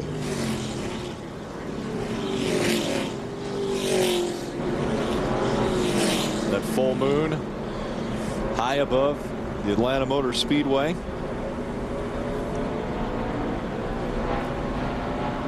Lights still on the pace truck as they make their way around this 1.5 mile extremely fast high bank racetrack. We're going to get the 1 to go signal right here. We're exactly halfway right now, or just past halfway. There's a 30 crew. They lost a few spots on pit road. They came out 7th. Mike Hillman Jr., and they're not that happy about it, but all it takes is one lug nut to fall off. These lug nuts are glued on these wheels, and when they throw the wheel up on the hub, if one lug nut falls off, either the tire carrier or their tire changer has to grab that lug nut, put it back on, and you can lose 2-3 seconds, and that's enough to go from 1st to 7th. You know, this is almost controversy right here. Mark Martin, who's really dominated this race up to this point, look where he stops on his pit stop. It appears as though that right rear tire is on that back line. You're not allowed to be on that back line back there. You can have the right rear tire across that line, but you're not supposed to have that right rear tire behind that line right there. Now, I don't know that that's irrefutable proof that that tire is on the line, because it could actually be an inch or two in front of that line. As long as the tire patch is in front of that line, you're okay. So yeah, you could see the official. He was at the front of the truck. He's actually actually off to the very right front of the truck, so he did not really see that at the back of the truck. And from that angle, there's no way to tell if that tire was on that line. It appeared to be from that angle, but I think that Mark was just ahead of the line. And Mark is just ahead of the field as he brings the field to the green flag for our third restart. Now he's got another cat to deal with. David Rudiman is now up on his back bumper. Yeah, we're getting a report from NASCAR that the right rear tire, they do not govern the right rear tire. So apparently even if that tire was on the line, according to NASCAR, that was okay. And we know that the right rear tire can be outside the box on the outside of the line. Apparently it can also be on the line or whatever at the back of the truck. You just can't be across the front line or have the right front tire outside the outside line of the box. Wayne Otten's officiating crew doing an exceptional job. They were on top of it. So no penalty, no foul being done by Mark Martin as he continues to lead in Atlanta. Another note about his officiating crew and the job these officials do and Wayne Otten does with these trucks. That's why you see this competition. We had 27 trucks within less than half a second of one another. And that's because the inspectors and the NASCAR officials govern these trucks so closely, and they know what these guys have, and they don't let them have any tricks. And so that's why you see, look, there's a whole field in one camera shot. Yep. You know, we often complain about officials as competitors, but all we ever want really is a level playing field. We all try to get away with things. All these crew chiefs try to get away with a little 1/8 of an inch here and a 1/16 of an inch there, and these NASCAR officials catch them. And you complain about it, that they make them work on these trucks. All the stuff you tried to ease by and get away with, they don't let you. We complain about it, but they give you a level playing field, and that's why the racing is like it is in the Truck Series. Speaking of easing by, Johnny Benson looks to take the second spot away from David Rudiman, side by side for the number 2 spot. You got 3 Cup regulars there. Well, here comes the 4th one. 4 Cup regulars in the top 5, and there's old David Rudiman, truck driver extraordinaire, trying to battle these guys off. Currently running in the 2nd spot, gets ahead of Johnny, but look at the heat that's on his back bumper. Todd, Musgrave, Johnny Benson. Here comes Bliss. Remember, the 9 of Ted Musgrave had to take a past champions provisional, started last in this field, already worked his way well into the top 10. That yellow truck there, the Building Liquidators, Lumber Liquidators Toyota, was the fastest truck on the track the last time by. So I think Todd's improved that truck, and he might have something for Mark before tonight's over. Remember, he restarted this race 7th. Now he's battling Johnny Benson for the 3rd position. Just a couple laps, he's moved his way from 7th up to 3rd. Great battles continue in the top 10. Let's do a Craftsman Truck Series drop back, beginning with Chris Devoto. Well, Mark Martin knows he has a good truck. He also knows Todd Bodine will be there at the end. They're already planning for that, but right now things definitely going Mark Martin's way. No trouble from the truck at all. The 17, meanwhile, of David Rudiman, things have been going very well for that truck, but under caution, David said that he had a bad vibration in 2nd gear. He's not too worried about it right now, but of course that's playing in the back of his head. They said that other than that, the truck has been very good. Ray. Hey, Krista, Johnny Benson's been very happy with his number 23 truck. He says that this is a really good one, but look at this. Todd Bodine makes his way around him. Bodine had that long pit stop, but they knew it wasn't going to take long for him to move up there. So the 30 now back up into the top 3 positions, working his way to the front. Again, back to the 23 of Johnny Benson. Remember, he won a Busch Grand National race here back in 1995, so Atlanta certainly one of his favorite tracks. Krista? Well, Ted Musgrave started this race last, 36. Things going very well for him right now because he's running in the top 5. They started the race very loose, but remember they were on those sticker tires. They knew they would be loose. He's dropped back to 6. John Wood just passed him, but still a good night for Musgrave so far. Terry Cook, meanwhile, in the 10. Things going okay for him. But Ray runs around. Let's talk about John Wood. He just made that pass on Ted Musgrave. Yeah, John Wood is running great, Krista, and these guys were very confident about the truck they brought here. It's chassis number 2, and John Wood was 26th in points, or at least the number 21 was, and he was driving the number 20, so they decided to put Wood in this 21 to try to help move the points up a little bit as we head towards the 5th race of the season whenever we take over 2006 points. Number 10 is Terry Cook, and Krista with more on him. Okay, that's right now for Terry Cook. These trucks are just making all sorts of passes. The more we talk, the more they move around. But yeah, Terry Cook was complaining about his tires a little bit. Said that the rears were starting to go on the loose side. The fronts have been that way for a while. They made adjustments on their last stop, trying to keep this truck in the top 10. Ray. Mike Bliss in the number 16 has made a couple of adjustments. He has been loose, and they just keep on trying. They went up a pound on the left side. He said it's still a little bit loose off. But remember, Bliss ran here a year ago and crashed on lap 1. So far, big improvements. Now for the number 99 of Eric Darnell, he finished 4th. Or excuse me, this is his 4th race, and he finished 6th at Daytona. So Eric Darnell hoping to work his way back up towards the top 5. Krista? Well, on that last stop for Dennis Setzer, the tires were not showing any looseness. That was a good sign, but the fender was pushed in, the right front fender. The team had to pull it out. Dennis Setzer running very well right now. He started this race 4th. His best Atlanta start was 6th. Dennis Setzer, his best Atlanta finish, 4th. Look at this gaggle of trucks. Rick Crawford on the inside, Chad McCumbee in the 06 on the outside of him. That's Bobby Hamilton in that Fastenal number 18 Dodge. They just can't sort all this mess out, can they, Phil? Sure can't. Chad McCumbee, the 06. He's being shown a lap down right now, but he's racing with some very, very good trucks. There's Rick Crawford. He's in the 17th position. There's David Starr. We haven't seen much of David Starr. He's in the inside of the racetrack on the number 11 Toyota. Those guys are battling just inside the top 20. And Sprague, Jack Sprague, you see there in the center of the screen, that 60 truck, he hasn't been able to make a move tonight. I thought he would be tough. A lot of guys down in the garage area felt like he, Mark Martin, and possibly Terry Cook were 3 of the best trucks they saw in practice. Cook's made it to the top 10. Jack hasn't gone anywhere yet. He really hasn't. Jack himself thought that he had one of the best trucks and maybe thought his Conway Toyota could have something to race with Mark Munkman. Hasn't showed it yet. We're 79 laps into this race, 130 laps make up the distance. It's time to go. Only 50 laps remaining in this race. Mark Martin putting some distance between himself and Todd Bodine. It's Martin, Bodine, Johnny Benson, David Rudiman, and John Wood. They are your top 5. The Cat in the Hat watches on.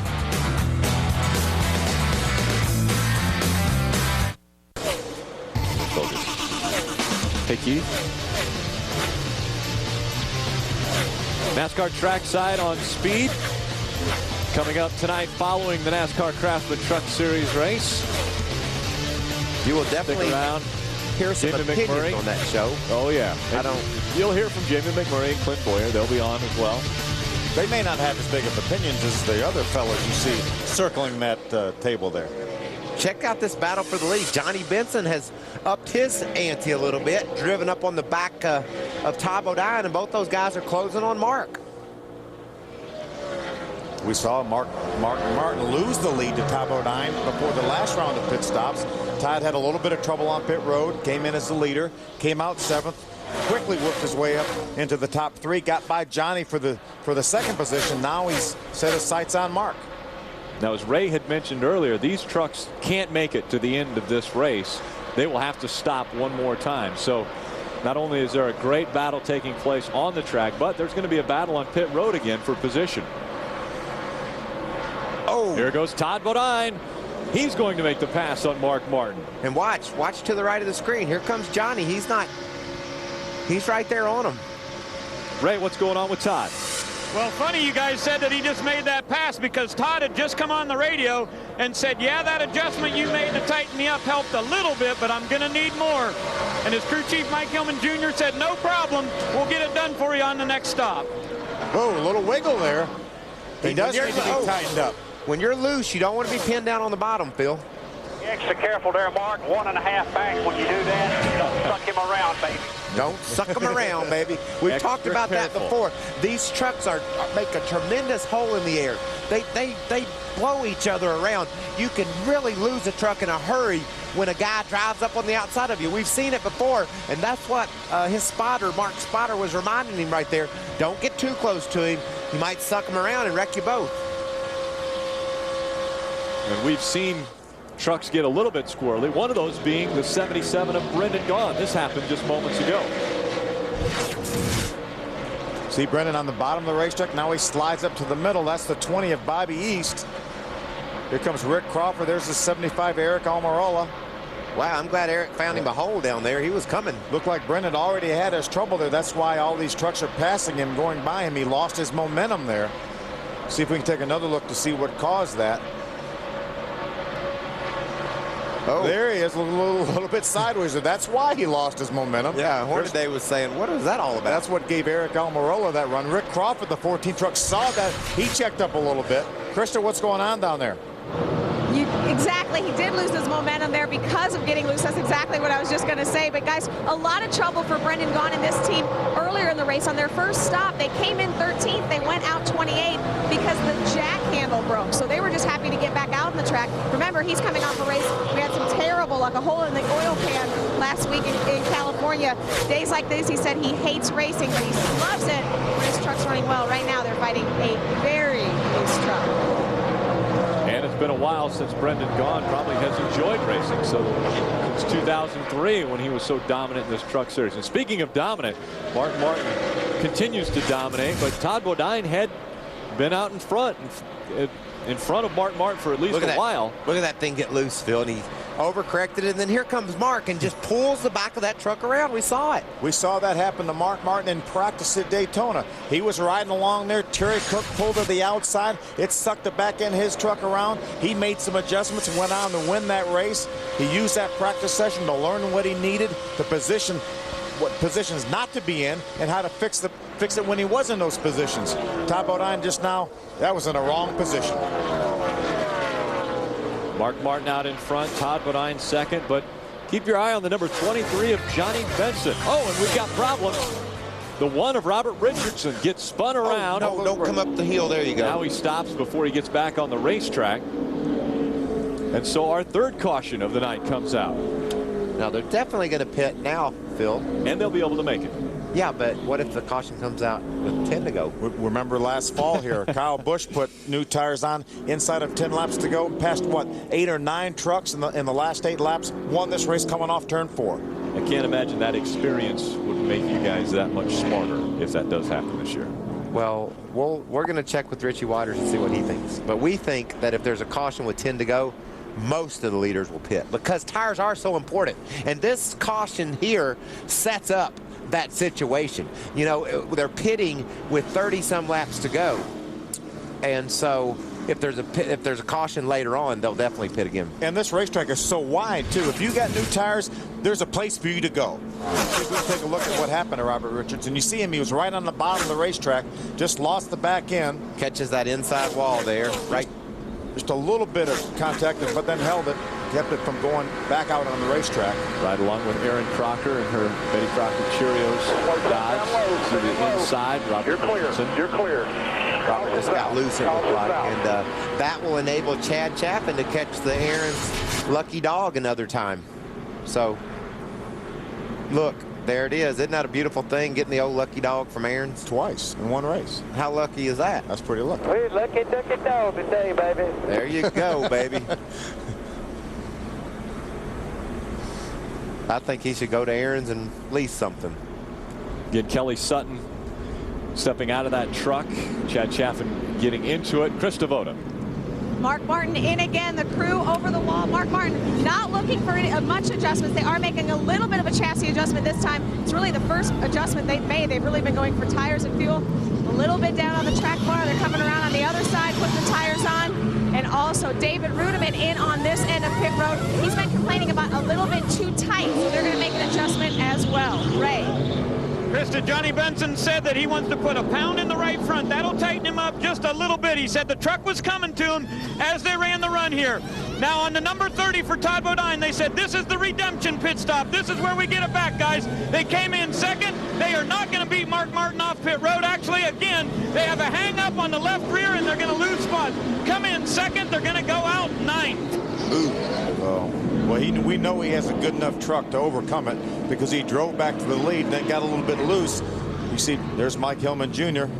He's going to talk to his pit crew. He's not happy again. This is the reason why we're under our third caution of the night. Robert Richardson getting spun around, pointing toward the inside wall. He's able to hold it off of the outside wall. Craftsman Motorsports has been involved with the Urban Youth Racing School based out of Philadelphia for the past 4 years. And this is our 4th year with the internship program where we take 4 students to Charlotte and pair them up with our NASCAR Craftsman Truck Series teams. And and throughout the week they work with the team and actually go to the dyno and test the motors, and they go and they paint the trucks, and then they come to Atlanta, and this is actually an experience where they get to work with the team on site in the pits throughout the race weekend. It's been a great experience for these guys, and we love getting these kids involved in the sport.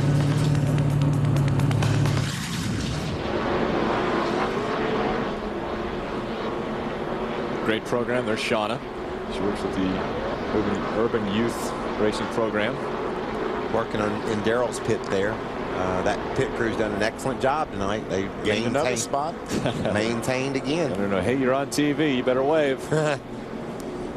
Take a look at our pit summary as we go back to green. Mark Martin bringing him back to the green flag. David Rudeman right behind him. There's John Wood in the third position. What a great run John Wood has had. We saw him make a second pit stop 2 cautions ago. Had to go all the way back to the back of the pack, and now he's worked his way up to third. Looks to the outside of the 17 of Rudeman. Doesn't quite get there. Now he's going to look to the inside. Pulls the crossover move. He'll take the position away. John Wood on the bottom of the track. David Rudeman trying to hold him off on the high side. Side by side for second. Great battle for second. John Wood trying to get by David Rudeman. David trying to hold him back. You got Johnny Benson, the Exide Toyota, right behind this group. Rudeman should use that high side to his advantage here and be able to put Wood back to third spot. John's racing him hard on the inside. You see Todd Bodine lurking. The number 30 looks to the outside of JB in the 23. And remember, he restarted 9th, and he's getting ready to join the battle for second. Very strong truck again for Todd Bodine. There goes Rudeman. Use that momentum on the high side. Going to get a little help from Todd Bodine on the outside. See if he can push him by. Wow. John Wood is strong down on the bottom of the racetrack, Phil. He completes the pass. Oh, Rudeman had to squeeze out of the gas to let John in. He really didn't complete it, but David Rudeman allowed him to complete it. Well, that's self-preservation. He wanted to run into John Wood and say, don't do that, but he couldn't mess up his truck. He's got a chance to win this race. John needs to thank him, though, after the race, because David could have really put a hurting on him. Look at this gaggle, Phil. Got a big-time gaggle. There's Steve parked at 59. Right in front of him, Bobby Hamilton. Steve looks to the inside of the Fastenal Dodge at Bobby Hamilton. Bobby's driven that thing up to the 12th spot, Phil. Yeah, Bobby knows what to do. He looks to the outside of Aaron Crocker, the lap truck number 98. There goes Bobby on the high side. Krista. Bobby Hamilton said, I am pretty good right now. Quote, they dropped the track bar a little bit, just looking for a little bit more on the track. But he says, guys, I'm feeling really good with this truck. Remember, he started last, but he certainly knows how to make his way through traffic anywhere, especially here in Atlanta. He's gotten himself ahead of that big old pack of trucks, Phil. So if he does have anything, if that truck's got something for these front runners, he's going to find out now, because he doesn't have to mess with all that traffic. He's cleared it. Now he can see if he can drive to the front. Todd Bodine was able to get by the 23 of Johnny Benson. Now we've got David Rudeman just in front of Ted Musgrave. Let's see if we can take a look back when John Wood tried to make this pass. Look, he doesn't quite have him cleared. He moves up the racetrack, probably lost the front end. Look at David Rudeman's up just about underneath that truck. Backs off the throttle. Todd was right there. Got a battle for the lead. John Wood, we saw how strong he was on the bottom of David Rudeman. See if Mark just lays over, if Mark tries to pin him down and hold the lead. Looks like Mark's going to race him here. We saw John Wood, he was able to stay on the inside of David Rudeman and make good time, finally make the pass, barely. But now he's on the inside of Mark Martin. Let's see if Mark gives him some room or if he tries to keep him pinned down. Shows you he's trying to help with Michael, you mentioned earlier, Mark Martin doesn't like to run away from the white line, and now he's in a little bit of uncharted territory as he has to run on the high side with John Wood on the inside. That doesn't mean he can't do it. He may not like to do it, but that doesn't mean he can't do it. Well, and John Wood backs off. It looks as though he backs off and now loses second spot to Todd Bodine. Well, and you have to understand how much Mark likes this truck. He can take it anywhere he wants. So when it came necessary for him to run around the top and hold John off, that's what he did. He just drove down in the corner, cleared John Wood, and that he drove by so far it brought Todd Bodine the 30 truck with him. Well, we've talked a lot about these first two trucks, Mark Martin and Todd Bodine, and the reason being they're the only two trucks that have led this race so far. Mark Martin and Todd Bodine, but they've changed the lead back and forth 11 times so far in this race. And depending on where you're counting at, John Wood led it almost. I mean, that's at the start-finish line 11 times. He was leading it somewhere. John was. Yep. And here comes. Could we see the 12th lead change in a lap or two here? Looks like so. It's Todd Bodine's turn to take the point. Got to negotiate the 0-4 truck of Scott Lagasse. He's going to stay up high. Mark Waite makes his way by underneath him. You heard Todd how very little he was out of the throttle here. Here we are 105 laps into this race. Very little time out of the throttle. Ray, how's Todd doing down there? Well, Phil, just wanted to add a little bit. They pitted there on lap 91. Of course, they lost some positions on pit road again. They took a look at the right front tire, and Mike Hillman Jr. told him there is some wear on the right front, so you need to go easy for a little bit. Todd says, I'll go easy whenever I get the lead. Krista? You know, Ray, a lot of these guys, they see the 6 truck of Mark Martin in the field, and they're like, oh, man, not again. Not Todd Bodine. He says he loves it when Mark Martin is in the race because he said if you can beat Mark Martin, you know you've beaten the best. Well, he hasn't done it yet this year. He's had a good view of Mark a couple times, and he hasn't quite beat. Look at Mark is driving that thing. You see him heck yeah. wiggling and snatching that steering wheel down on the bottom of the racetrack? That's what's fun about driving these trucks. You can get them sideways, and they have such a big flat side on them. They catch a lot of air, and it kind of straightens them back up. So you really can hustle these trucks, and that's a couple of cats right there leading this race that are hustling them. Coming up on 22 laps of racing to go at Atlanta Motor Speedway. And if it's anything like the past 3 races, they'll be side by side coming out of 4 for the checkers. Look. John Deere 200 presented on speed by Valvoline continues, and the battle for the top spot continues. Mark Martin just in front of Todd Bodine. They've run this whole race with this much distance between them. Tomorrow morning, NASCAR Nextel Cup practice, bonus coverage on Speed Channel, 9 a.m. Get up, have breakfast with Speed. You can watch how Mark Martin prepares for the Cup race. Or actually, Michael will watch you as well. Well, thank you. We'll be tuned in. 9 o'clock running 190 mile an hour get your attention. I'd rather it be about 10:30 or 11, but they didn't ask me. There's a battle for 15th. There's Bobby Hamilton, the Fastenal Dodge on the outside. There's Ron Hornaday, the 33 Chevrolet, Kevin Harvick Chevrolet. Good run for Kyle Krisloff right there in the Ditech.com. Billy Ballou's number 15. He's kept his nose clean. Did a great job tonight. But when we saw him qualify, Phil, he was bottoming off the racetrack. That thing was all over the place, but yet he was able to run a fast speed. I felt like then, when the race started, that truck would be really good because it was hitting the ground so hard qualifying, but yet he was still able to run a good time. You can see him looking on the inside there. That is 3 wide at Atlanta. It's a strong move right there. I know Billy Ballou, Richie Waters think a lot of this kid. Probably the youngest driver in the field. Kyle Krisloff is the youngest driver at 20 years of age. Doing a good job. For him just to be here, run with the kind of trucks he's running with right now, and run all night, he's learning a lot. He's doing what he's supposed to. A couple of champions there he's racing with, and he's 20 years old, so that one champion kind of wanted to get that other one out of his way there. Did you notice that? Bobby ran right up on the back of Ron and said, come on now, you got to get going if you can get my groove.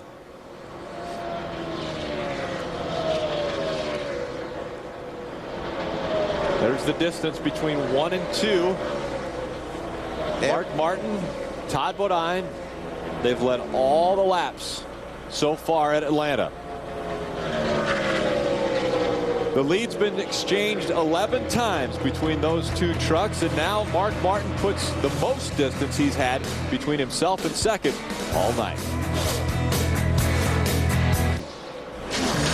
The NASCAR Craftsman Truck Series on Speed is presented by Valvoline. Tested on the track, trusted on the road. Brought to you in part by Ford F-150, built Ford tough. And by Scotts. For a thick green lawn, guaranteed Scotts. Mark Martin, Todd Bodine had been either side by side or nose to tail most of this race. Mark Martin has now put a second and a half between himself and Todd Bodine. But Todd hadn't given up. He's trying to drive the wheels off that truck. He is willing that baby. He's hating seeing Mark driving off from him. You know, Todd Bodine is one of the drivers that has won 3 races in a row in the history of the Craftsman Truck Series. Mark Martin's trying to join that group right now and win his 3rd race in a row. Look at this traffic Mark's in, though. This is eating into his lead. This will give Todd a chance to rally back here. You see, this is the group that has won 3 in a row. Mike Skinner back in 96, Ron Hornaday 97, Greg Biffle in 2000, and Todd Bodine last year, 2005. Mark Martin trying to join that group, 2006. Todd Bodine would normally be right behind. Oh, and here he comes on the high side.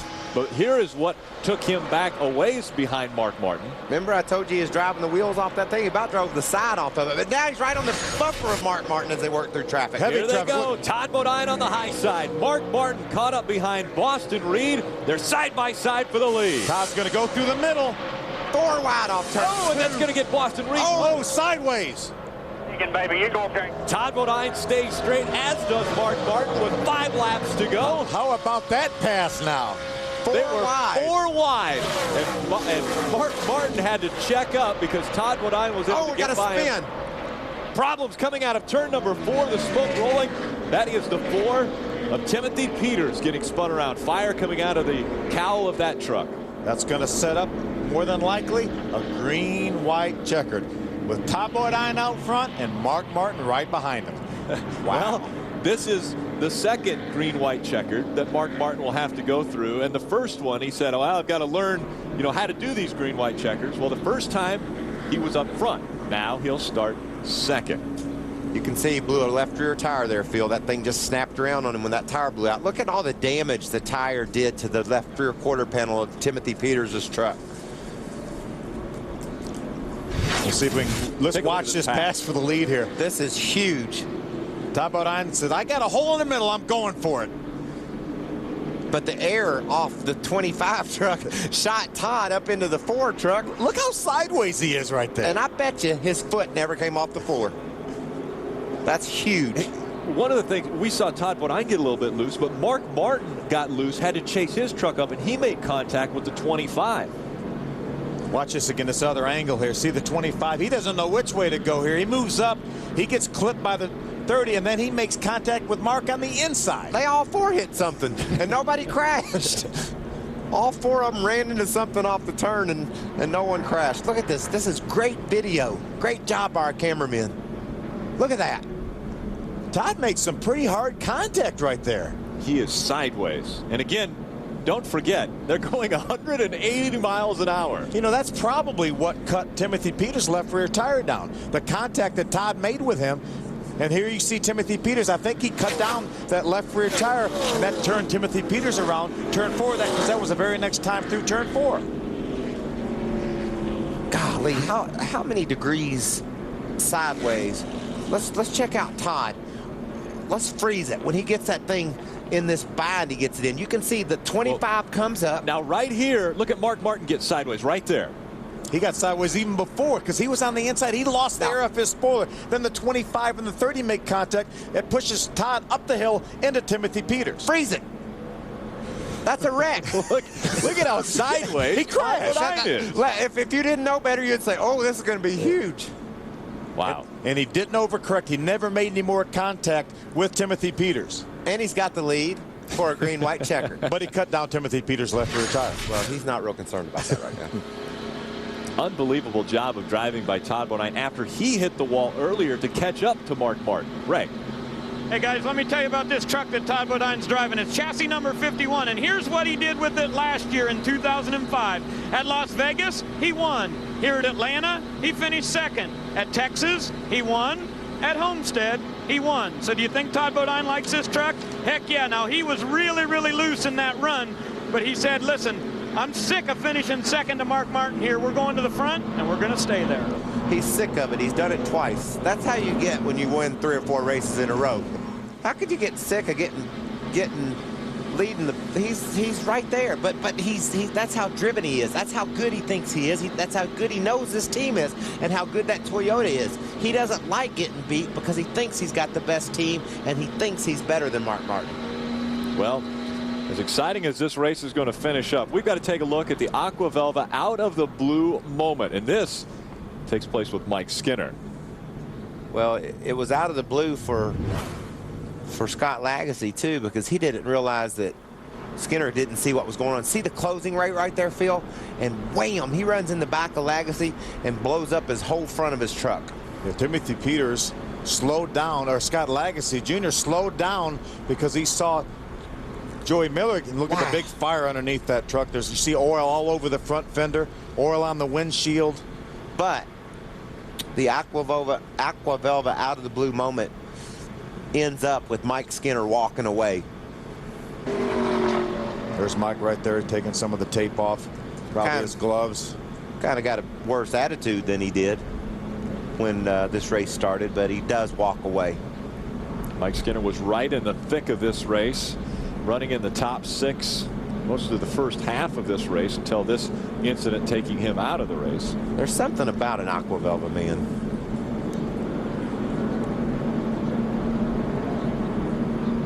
Take a look at the damage on the right side of this truck. And, oh, by the way, that's our leader.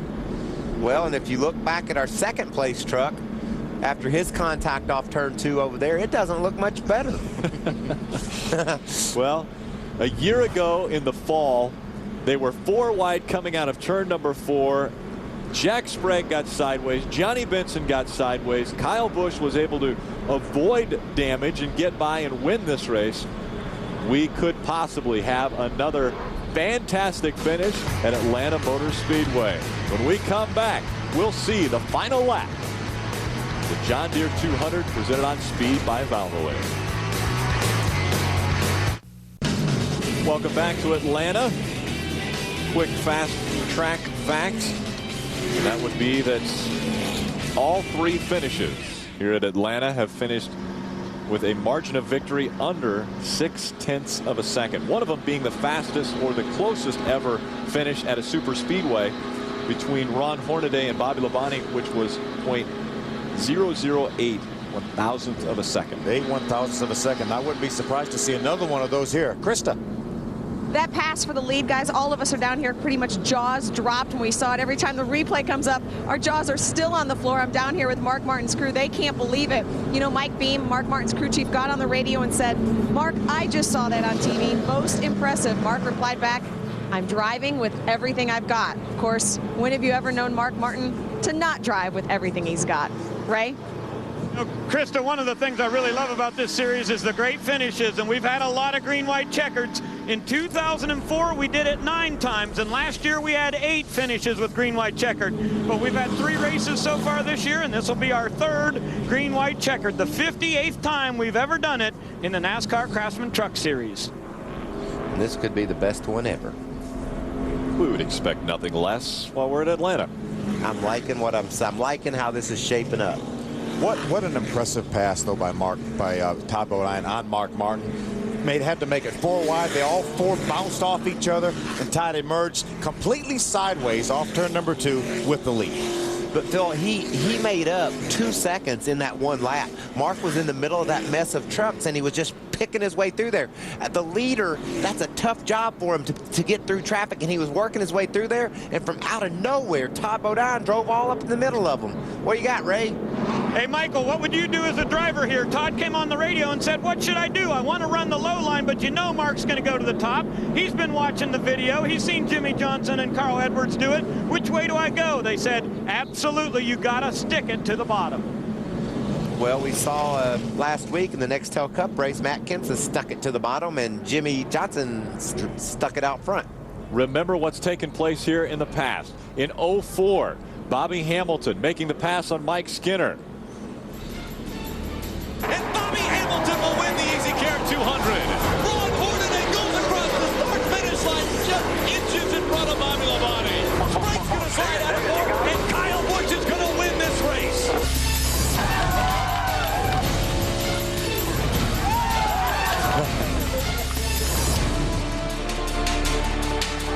Those are the 3 finishes that have taken place here previously. We're about to see the 4th. Well, the first one, 04, the pass was done on the outside, Bobby Hamilton. The second one, Ron Hornaday won it from the inside. The third one, they all crashed, except Kyle Busch. So anybody's guess. Mark Martin has been running very well, very strong on the inside of the track. Todd Bodine trying to figure out the strategy of how to keep Mark Martin behind him. A great start by Mark Martin. He goes to the inside as they go to turn number 1. What a great start by Mark Martin. He liked a foot, though, clearing him, Phil. Todd will rally back on the outside. Both these drivers ran that corner, I guarantee you, wide open. Look at Johnny Benson in the 23. Johnny's never won one of these races. Johnny Benson looking for his first ever NASCAR Craftsman Truck Series race. Mark Martin looking to make it 3 in a row to start off the 2006 season. Todd Bodine wants to get back into victory lane. On the outside, Todd Bodine goes across the start-finish line just a few feet in front of Mark Martin. They're going to run it wide open again down here on old tires. Let's see if Mark doesn't get loose on the bottom. See if he wiggles. Down the backstretch.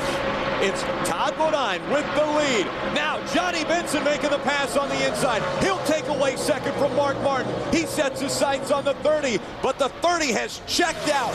He's got to spin behind him. As they spin, it is going to be Todd Bodine going across the start-finish line, winning in 2006.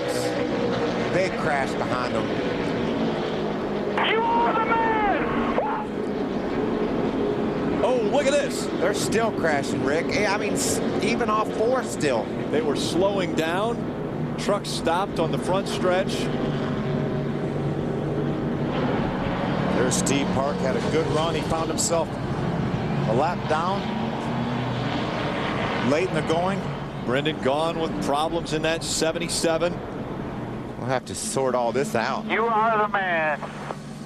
That was Mike Hillman Sr. talking to his driver. A second and a first so far for Todd Bodine.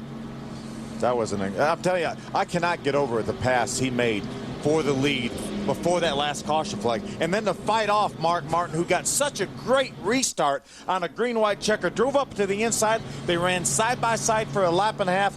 Todd able to drive out in front of him. You see, that's why all that planning goes out the window, Rick. He said, I'm going to stick it to the bottom. Well, Todd was on the bottom. He took off. He couldn't stick it on the bottom. Mark beat him to the bottom. Is that what won him the race? The fact that Mark got to the bottom first? Maybe if Mark had gone to the outside and pitched Todd down, the result would have been different. You never know. Brendan Gaughan. I'll tell you what. There's a kid who actually he should be happy because he's got his best finish of 06 so far, finishing 13th in this one. I'm not sure all those finishes will stick. That could all change. They wrecked back in 4 and the field's frozen, so we'll have to figure out who finished where. Ray. Let's talk to crew chief Mike Hillman Jr. I'll tell you what an unbelievable start to the season. A pair of seconds, and tonight the driver did it for you. Yeah, he did an awesome job. Todd Bodine is the man. I mean, that's, you know, Mark Martin's one of my heroes, but Todd Bodine's the man. Jermaine Racing and these guys are great. They work hard. We went home from California, really worked on our stuff, came back here and had an awesome night. Congratulations. Go celebrate in victory lane. That's the winning crew chief here at Atlanta.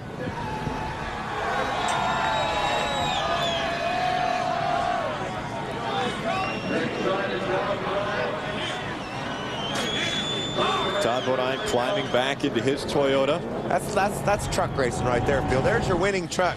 Tore all to pieces. And that's the Onion, they call him. The Onion claims victory number 1 of 2006. Mike Hillman Jr. celebrating as Todd goes across the start-finish line.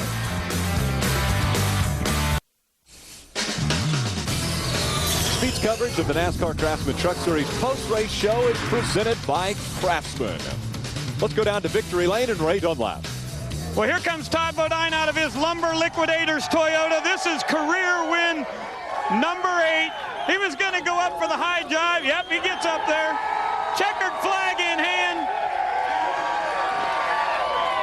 Not just win number 8, but I got to believe maybe the most satisfying win ever of your career. What a job. Yeah, that was, I can't believe it. You know, I knew on that restart, there was no way that I could let Mark get outside of me. Our truck was so loose when he was out there. When he dove to the inside and start finish line, I said, have at it. I just kept him pinched down, Mark Martin, being the driver he is, never ran me dirty, never ran up into me, gave me a clean track. We beat him. I mean, I'm telling you, the excitement in those last 20 laps had to be unbelievable from your viewpoint. We sure were loving it. Yeah, our truck was just a little too loose on long runs. Same problem we had at California. Mark beat us there, but we got the best of them tonight. This Tundra was great. Pit stops, we had a couple of lug nuts fall off. That's not these guys' fault. These guys are awesome. They showed at the first shop. I'm just proud to be here. Lumber Liquidators, how about it? First time sponsor on the pole in victory lane. Awesome. You're going down the backstretch and you split Boston Reed. You go to the high side. You get up there a little close to Timothy Peters. Mark goes to the high inside. Did you know what was going on there? Yeah, I did. As soon as the blue truck, whoever that was, as soon as they started coming up, I knew Mark went 4 wide on us. And I had to pull up. When I pulled up, Timmy got the air off me and I got into him. I hate it. I know that's what caused that wreck, is flat tire. I hate that. But at the time when I did the move, it was 3 wide. Mark made it 4 wide. It's racing as Craftsman Truck Series at its best. Pair of seconds and a first. Congratulations. Great start to 2006. Thanks. Jermaine Racing, baby. We're here. The Onion, baby. Back to victory lane. Todd Bodine wins at Atlanta. In 3 races, it's been Mark Martin and Todd Bodine 1 and 2. This time, Mark Martin comes out on the short end of that stick. But what an exciting race. What are your thoughts?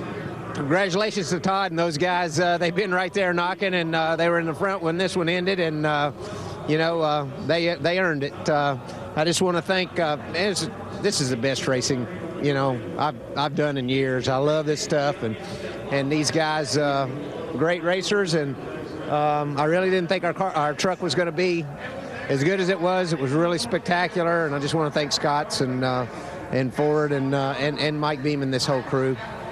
Mark Martin, he's never finished out of the top 10 in a truck race. Well, Mark Martin, a part of the Valvoline, tested on the track, trusted on the road, brings you the Valvoline protecting the win moment. Unbelievable here. You see him side by side for the lead. They have 2 lap trucks in front of him. Todd goes to split the middle of them. Mark goes to the inside. Mark gets sideways. Todd gets contact with the 25. He gets sideways, big time sideways. Runs into the 4 truck, but emerges with a lead. And that, no one has to apologize for anything right there. That's just hard racing as they're charging to the checker. That helped him protect the win and the lead. And Todd Bodine comes home with his 8th career victory in just his 43rd start. Speed's coverage of the NASCAR Craftsman Truck Series post-race show is brought to you by Craftsman. Craftsman tools are the official tools of NASCAR. Craftsman at Sears. And immediately following our broadcast, trackside from Atlanta, just outside the track. That will be coming up next as the celebration continues for the Germain Racing team. Todd Bodine out in front, but because of the problems that took place at the end of this race, we don't have the unofficial results as of yet because NASCAR is going to be sorting that out for quite some time. Quite a few trucks changed positions, and we're going to show you a few different angles of what took place at the end of this race. You can see Eric Almirola here. He's down on the inside of John Wood, and he just loses his truck. What a great run he was having, but he spins out, and watch what happens. Jack Sprague on new tires is charging, and he just got hung in the side and right into the wall he goes, and they just keep wrecking, Phil. Yeah, there's a 08 Bobby Hamilton Jr. There's Ron Hornaday, bottom of your screen, got turned around by Rick Crawford. Here comes the 59 of Steve Park. He makes contact with the 08 of Bobby Jr. Here's another view of it. Watch Jack Sprague just gets clipped in the right rear corner, puts him hard on the outside wall. What a job by Terry Cook. He dove to the bottom of the racetrack. Now, the reason why we don't have unofficial results is because they have Eric Almirola scored in 7th. He started that crash. He won't finish there. We don't have any idea from about 5th on back who's where. We do know that Todd Bodine won the race. Mark Martin was 2nd. Johnny Benson 3rd. Here we ride along. 4th. Watch this, Bobby Hamilton. Watch this veteran move here. They're crashing all around him. There went Jack Sprague on the inside. Listen. He has stuff bouncing off. Sound like he's in a war zone. Things bouncing off his truck. He just kept on driving through it. As soon as he got by the last truck involved in the wreck, he jumped in the throttle and said, let me get out of here. For the official results and the points after this race, make sure to go to speedtv.com. They will have all of that information. One thing we do know, Todd Bodine won this race. That is His 10th finish of first or second in the last 12 NASCAR Craftsman Truck Series races. Get to some of that competition. That is amazing. Todd's poised to make a march to this championship, isn't he, Phil? Now let's let everyone remember Bobby Hamilton's run a lot of tough races. He's won a lot of tough races, but he's in for one of the toughest races of his life. Let's everyone be praying for Bobby Hamilton. Bobby Hamilton facing a very tough challenge in front of him as he now battles his fight with cancer. Letting us know that he will no longer drive the number 18. Bobby Hamilton Jr. steps into that truck for the remainder of this season. Todd Bodine winning his first race of the 2006 season, picking up where he left off at the end of 2005. His teammate Ted Musgrave coming home in 5th position. So those two trucks are going to be very tough to battle with. Trackside follows immediately after this, the NASCAR Craftsman Truck Series. Again, happy St. Patrick's Day to everyone. Atlanta brings fantastic finishes. Under a full moon, we could have expected nothing less. As they crossed the start-finish line, it was Todd Bodine winning again.